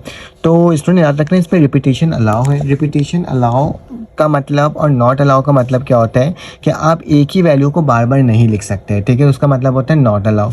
और इसका मतलब क्या है, रिपीटेशन अलाउ मतलब 1 1 2 दफ़ा आ सकता है। टोटल मेरे पास प्लेस कितने हैं 1 2 3 4, 4 प्लेस है, तो मैं 2 दफ़ा 1 भी लिख सकता हूँ, 2 दफ़ा 2 भी लिख सकता हूँ, ठीक है। 2 दफ़ा या 3 दफ़ा 2 भी लिख सकता हूँ, 1 दफ़ा 1 लिख सकता हूँ, यहाँ पे रिप्लेस कर सकता हूँ क्योंकि रिपीटेशन अलाउ का कहा गया है। तो इसमें याद रखना अगर मेरे पास 6 टोटल डिजिट है, ठीक है, 6 टोटल डिजिट है, ठीक है। अगर मैं यहाँ पे रिप्लेस करूँगा किसी एक वैल्यू को तो स्टूडेंट मतलब मेरे पास क्या हो जाएगा कि मुझे टोटल जो अरेंजमेंट होंगे ना, टोटल वेज जो होंगे इसमें, तो वो मेरे पास क्या हो जाएगा स्टूडेंट, वो मेरे पास हो जाएगा कि टोटल नंबर कितना है 6 है, ठीक है। और उसमें से अगर मैं एक को रख रहा हूँ तो यहाँ क्या लिख दूंगा 1 लिख दूंगा, ठीक है। फिर क्या करूँगा इसको मल्टीप्लाई करूँगा 6p1 दूसरी वाली वैल्यू में भी, और यहाँ पे भी 6p1 और यहाँ पे भी क्या हो जाएगा 6p1। इसमें क्या कर रहा हूँ स्टूडेंट, इसमें नंबर्स ऑफ रिपीटेशन अलाउड में क्या करते हैं, इसमें हम ये करते हैं कि जब टोटल नंबर डिजिट देखते हैं, डिजिट जो भी होता है उसको देखते हो और फिर देखते हो कितना प्लेसेस है, 1 2 3 4 प्लेसेस है, तो मैं 1 2 3 4 लिख दिया, ठीक है। टोटल डिजिट कितना था 6 और इसके अंदर कितना अलाउ हो सकता है एक वक्त में वैल्यू पुट होते वक्त 1, तो मैंने क्या लिख दिया 1 लिख दिया। तो जैसे इसको सॉल्व कर लेना स्टूडेंट कि मेरे पास क्या हो जाएगा, इस पूरे को जब सॉल्व करोगे, जब भी मेरे पास ऐसी वैल्यू होती है 1 1 1 तो हम डायरेक्टली 6 को मल्टीप्लाई कर सकते हैं, 6 मल्टीप्लाई बाय 6 मल्टीप्लाई बाय 6, तो मेरे पास क्या आ जाएगा स्टूडेंट 1 2 9 6, ठीक है। तो ये मेरे पास टोटल वेज होंगे अगर मेरे पास क्या हो जाए स्टूडेंट, मेरे पास नंबर्स ऑफ डिजिट क्या हो जाए रिपीटेड हो जाए, ठीक है। तो चलो आज इसका नेक्स्ट पार्ट नंबर 7 सॉल्व करते हैं।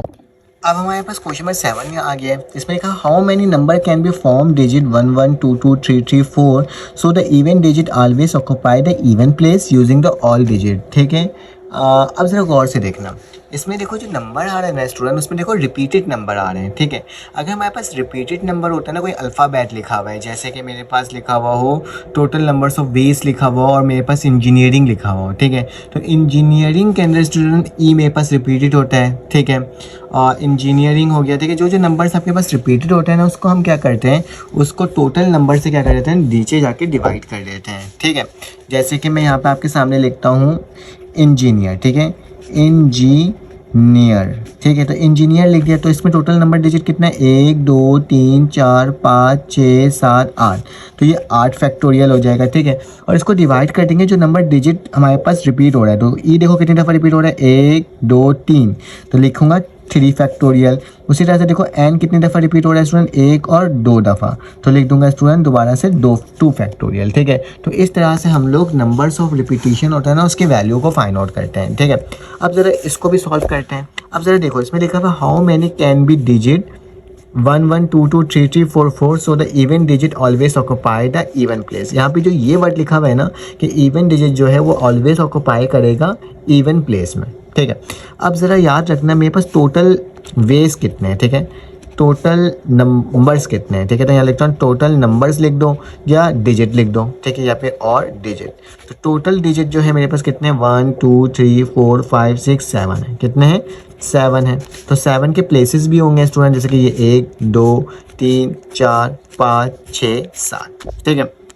अब स्टूडेंट पहली वैल्यू 1 है, 2 3 4 5 6 7 है ना, 1 2 3 4 5 6 7, ठीक है। अब इसमें बोला गया इवन डिजिट हमेशा इवन प्लेसेस में क्या होगा ऑक्यूपाई करेगा। तो इवन प्लेसेस कौन कौन से होंगे, 1 के बाद 2 मेरे पास इवन होगा, ठीक है, एक ये वाली टर्म मेरे पास इवन होगी, 2 के बाद 3 के बाद 4 ये वाली क्या प्लेस होगी इवन होगी, और इसके बाद मेरे पास क्या होगा स्टूडेंट जो ये वाली प्लेस है 6 ये भी मेरे पास क्या होगी इवन होगी, ठीक है। तो टोटल इवन प्लेसेस कितने बन गए स्टूडेंट 3 बन गए, ठीक है। तो यहाँ लिखूंगा टोटल इवन अरेंजमेंट, ठीक है। सबसे पहले हम क्या निकालते हैं टोटल इवन अरेंजमेंट निकालते हैं, फिर उसके बाद आगे चलेंगे। तो मेरे पास टोटल इवन अरेंजमेंट निकालना है, तो टोटल डिजिट कितने इवन के इस 7 के अंदर 1 2 3 है, तो यहाँ पे लिख दिया स्टूडेंट 3 लिख दिया, 3 का फैक्टोरियल। अब मैं अपना सवाल देखूंगा, मेरे सवाल में जो वैल्यू है 1 1 2 2 3 3 और 4 है, ठीक है। अब देखूंगा इसके अंदर क्योंकि इवन की बात की जा रही है तो इवन कौन कौन से नंबर होंगे स्टूडेंट, एक ही 2 होगा इवन नंबर, एक 4 होगा, ठीक है। अब इवन नंबर का जो 2 है वो कितनी दफ़ा रिपीट कर रहा है, 2 दफ़ा रिपीट कर रहा है, तो क्या लिख दूंगा स्टूडेंट 2 फैक्टोरियल लिख दूंगा। जैसे मैंने यहाँ बताया ना इंजीनियर का ई 3 दफ़ा हो रहा है तो 1 दफ़ा लिख दिया, 3 दफ़ा लिख दिया और ई नहीं लिखा बल्कि उसके नंबर डिजिट काउंट किया और वो लिख दिया, ठीक है। यहाँ पे ई जो था स्टूडेंट वो क्या था 2 दफ़ा, सॉरी एन जो था 2 दफ़ा था तो मैंने एन को भी इस तरह से लिख दिया। तो सेम वही काम मैं यहाँ पे करूँगा कि मेरे पास इवन की बात की जा रही है तो इवन मेरे पास जो नंबर दिया हुआ है ना उसके अंदर ये 2 है और ये 4 है, ठीक है। तो 2 2 दफ़ा था तो इसको 2 फैक्टोरियल लिख दिया, और बेटा 4 कितनी दफ़ा है, बेटा 1 दफ़ा है तो क्या लिख दूंगा यहाँ पे 1 फैक्टोरियल लिख दूंगा, ठीक है। तो मेरे पास क्या आ जाएगा 3 फैक्टोरियल का मतलब 3 2 1, और यहाँ पे क्या हो जाएगा स्टूडेंट 2 और 1, ठीक है। और यहाँ पे भी क्या हो जाएगा स्टूडेंट 1 हो जाएगा, ठीक है। तो इसको जितना भी सॉल्व करना है कर लेना, ठीक है। 3 2 6 हो जाएगा, ये 2 हो जाएगा, ठीक है। तो 6 में से ये आ जाएगा, ठीक है, 6/2, तो मेरे पास इसकी जो वैल्यू आएगी स्टूडेंट क्या आ जाएगी 3 आ जाएगी, क्योंकि 2 3 6 हो जाए, ठीक है। तो इवन का मुझे मालूम पड़ गया कि मेरे पास 3 है, ठीक है, अरेंजमेंट। अब मुझे ऑड का भी निकालना है, तो स्टूडेंट ऑड के अरेंजमेंट देखो कितने हैं, एक ऑड ये है, एक ऑड ये है, एक ऑड ये है और एक ऑड ये है, ठीक है। तो टोटल ऑड नंबर कितने 1 2 3 4, यहाँ पे लिख देता हूँ टोटल ऑड अरेंजमेंट, ठीक है। टोटल ऑड अरेंजमेंट हमें बताओ कि कितने होंगे, तो टोटल ऑड अरेंजमेंट स्टूडेंट मेरे पास 4 फैक्टोरियल है, ठीक है। अब देखो इसमें ऑड नंबर कौन कौन से हैं, एक ये 1 है और ये 3 है। 1 2 दफ़ा रिपीट हो रहा है तो क्या लिखूंगा स्टूडेंट 2 का फैक्टोरियल, ठीक है। और क्योंकि 3 भी 2 दफ़ा रिपीट हो रहा है तो मैं क्या लिखूंगा स्टूडेंट 2 ही फैक्टोरियल, क्योंकि जितनी दफ़ा रिपीट होते हैं हम उस वाले काउंट को लिख देते हैं। तो यहाँ पे क्या हो जाएगा स्टूडेंट 4 3 2 1, उसी तरह से 2 1 फिर मल्टीप्लाई बाय 2 मल्टीप्लाई बाय 1, ठीक है। जब इसको सॉल्व करोगे तो स्टूडेंट इसकी जो वैल्यू है वो मेरे पास कितनी आ जाएगी 6 आ जाएगी, ठीक है। तो ऑड की जो अरेंजमेंट है वो कितने आ रहे हैं 6 आ रहे हैं, ठीक है। अब इन दोनों की जो अरेंजमेंट आ गया है तो टोटल वेट्स जो होंगे ना हम क्या करेंगे, हम इन दोनों वैल्यूज़ को क्या करेंगे मल्टीप्लाई कर देंगे 3 और 6 को, क्योंकि अलग अलग सॉल्व करा तो मेरे पास इसका है 3 6 18। तो टोटल नंबर्स ऑफ अरेंजमेंट कितने होंगे स्टूडेंट 18 होंगे, और हमने देखो इसको कितने आसान तरीके से सॉल्व कर लिया। अब इसका स्टूडेंट आप स्क्रीनशॉट लेना ताकि आपके पास इसका मटेरियल मिल जाए, ठीक है। तो अब चलो आज इसका नेक्स्ट पार्ट करते हैं सॉल्व। अब इसमें मेरे पास क्वेश्चन नंबर 8 आ गया, इसमें लिखा हुआ है in how many ways a party of 5 man and 5 women can be seated a round table. एक राउंड टेबल में सीट करना है 5 वुमेन एंड 5 मैन को, so no 2 women are adjacent, मतलब 2 वुमेन एक साथ नहीं बैठना चाहिए, ठीक है। अब यहाँ से बात है एक राउंड टेबल की बात की जाए तो टेबल कुछ इस तरीके का होता है, ठीक है, मैंने यहाँ पे बना दिया, ठीक है। अब याद रखना इसमें बोला जा रहा है कि मुझे क्या करना है 5 मैन और वुमेन को एक साथ बिठाना है, ठीक है। तो मैं इसको बोल सकता हूँ ये मैन है, ये वुमेन है, ये मैन है, फिर ये दोबारा से वुमेन है, ये मैन है, कितने हो गए 1 2 3 4 5 6, फिर मैन, फिर वुमेन, फिर man, I think so 4 women, I think so हो गया होगा 1 2 3 4 5 6 7 8 9 10, ठीक है। टोटल 10 लोग हैं, ठीक है। और इसको मैं लिख दिया। जब भी हमारे पास परमुटेशन की बात की जाए, ठीक है, सर्कुलर किसी भी सर्कुलर राउंड टेबल की बात की जाए, ठीक है, तो याद रखना इनमें से किसी एक को मुझे क्या करना होगा स्टूडेंट फिक्स कर देना होता है, ठीक है, राउंड में, ठीक है। हमारे पास वैसे फार्मूलाज होते हैं कि n-1 का होल फैक्टोरियल राउंड टेबल के लिए, और अगर नेक्स्ट लेक्स से देखा जाए तो n-1 का 2 का होल फैक्टोरियल। तो ये तमाम चीज़ें बताऊंगा आगे चल करके, ठीक है। लेकिन फिलहाल अभी इस वाले सवाल में आते हैं, ठीक है। अब मैंने देखो सब अरेंज को 2 वुमेन कहीं पर भी नहीं बैठी हुई है, ठीक है, एक एक करके बिठा दिया। अब इसमें से स्टूडेंट मैं क्या कर देता हूँ एक मैन को क्या कर देता हूँ फिक्स कर देता हूँ, ठीक है। तो अगर मैंने मैन को फिक्स कर दिया तो टोटल मैन कितने हो गए एक राउंड टेबल के अंदर, बताओ। अगर मैंने एक मैन को क्या कर दिया फिक्स तो टोटल मैन कितने हो गए 1 2 3 4, तो यहाँ पे लिख दूंगा 4। और टोटल वुमेन कितनी हो जाएंगे स्टूडेंट, टोटल अगर वुमेन देखा जाए तो टोटल वुमेन जो हैं वो आई थिंक तो मेरे पास 5 की 5 ही रहेंगे, ठीक है। इसको मैंने क्या कर दिया स्टूडेंट फिक्स कर दिया है, ठीक है। अब मेरे पास वुमेन है, ठीक है, सबसे पहले अरेंजमेंट आ रही है वुमेन, तो टोटल वेस्ट मेरे पास कितने आएंगे स्टूडेंट, यहाँ पे लिख देता हूँ। टोटल वेस्ट जो है मेरे पास वुमेन कितनी है इस वक्त यहाँ पे जो बैठी हुई है वो 5 है, तो मैंने 5 लिख दिया। फिर वुमेन के बाद कौन आ रहा है मैन कितना है स्टूडेंट 4 है, ठीक है। फिर वुमेन आ रहा है क्योंकि एक तो ऊपर जा चुकी थी, ठीक है। तो अब यहाँ पे कितनी बची स्टूडेंट, यहाँ पे मेरे पास 4 वुमेन बची, ठीक है। फिर यहाँ पर आया तो ठीक है। एक मैन भी जा चुका था तो मेरे पास मैन कितना बचा, 3 बचा। फिर मेरे पास वुमेन आ गई, वुमेन मेरे पास एक जा चुकी थी तो मेरे पास कितना बचेगा स्टूडेंट, दोबारा से 3 बचेगा, ठीक है। फिर मैन में आया, क्योंकि मैन पहले जा चुका था 3 था तो मेरे पास क्या हो जाएगा, 2 बचेगा। फिर वुमेन में आया, क्योंकि वुमेन भी 3 थी तो मेरे पास कितना बचा स्टूडेंट, दोबारा से 2 बचा। फिर मैन में आया तो मैन एक जा चुका था तो मेरे पास 1 बचा। फिर जब आखिरी में आया तो भी मेरे पास 1 वुमेन बची, ठीक है। ये मेरे पास कौन है, वुमेन है, ये मेरे पास मैन है, फिर वुमेन है, फिर मैन है, फिर वुमेन है, फिर मैन है, फिर वुमेन है, फिर मैन है और फिर वुमेन, ठीक है। इनकी प्लेसेस बताया था। यहाँ तक ये 5 थी, ये यहाँ तक 4 था। फिर 5 के बाद 5 में से 1 कम हुआ तो कितना बचा, 4। इसमें से 1 कम हुआ तो ये 3 हो गया, ठीक है। जब यहाँ पहुँचा तो वुमेन 4 थी तो 3 हो गई।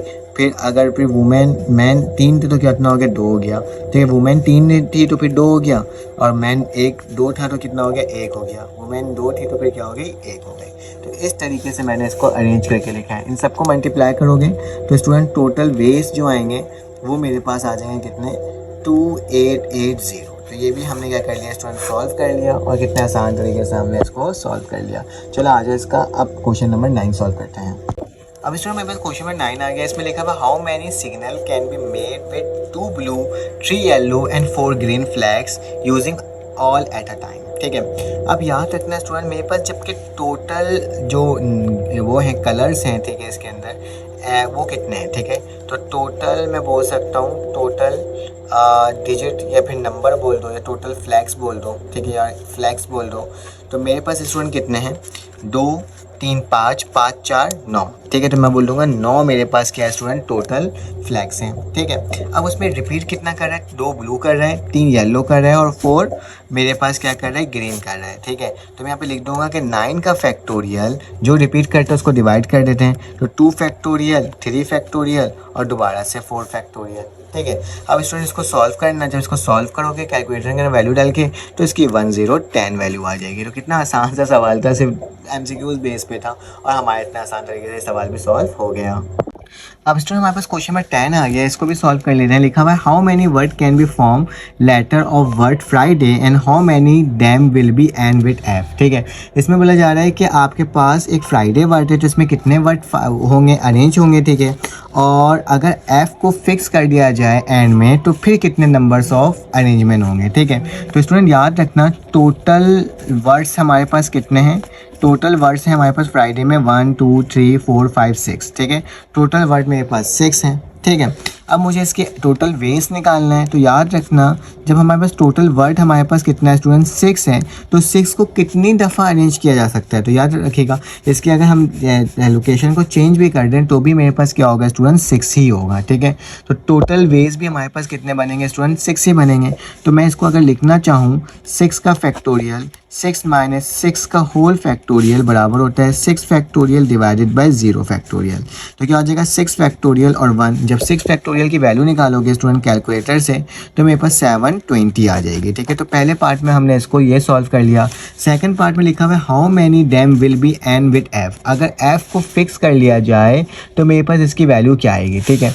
अब देखो टोटल डिजिट मेरे पास कितने थे स्टूडेंट, 1 2 3 4 5 6। अगर इसमें से एफ को मैं फिक्स कर दूं तो मेरे पास कितना बचेगा, 1 2 3 4 5 बचेगा, ठीक है। अब यहाँ पे लिखूंगा कि टोटल वर्ड जो है वो मेरे पास स्टूडेंट कितना था, 6 था, ठीक है।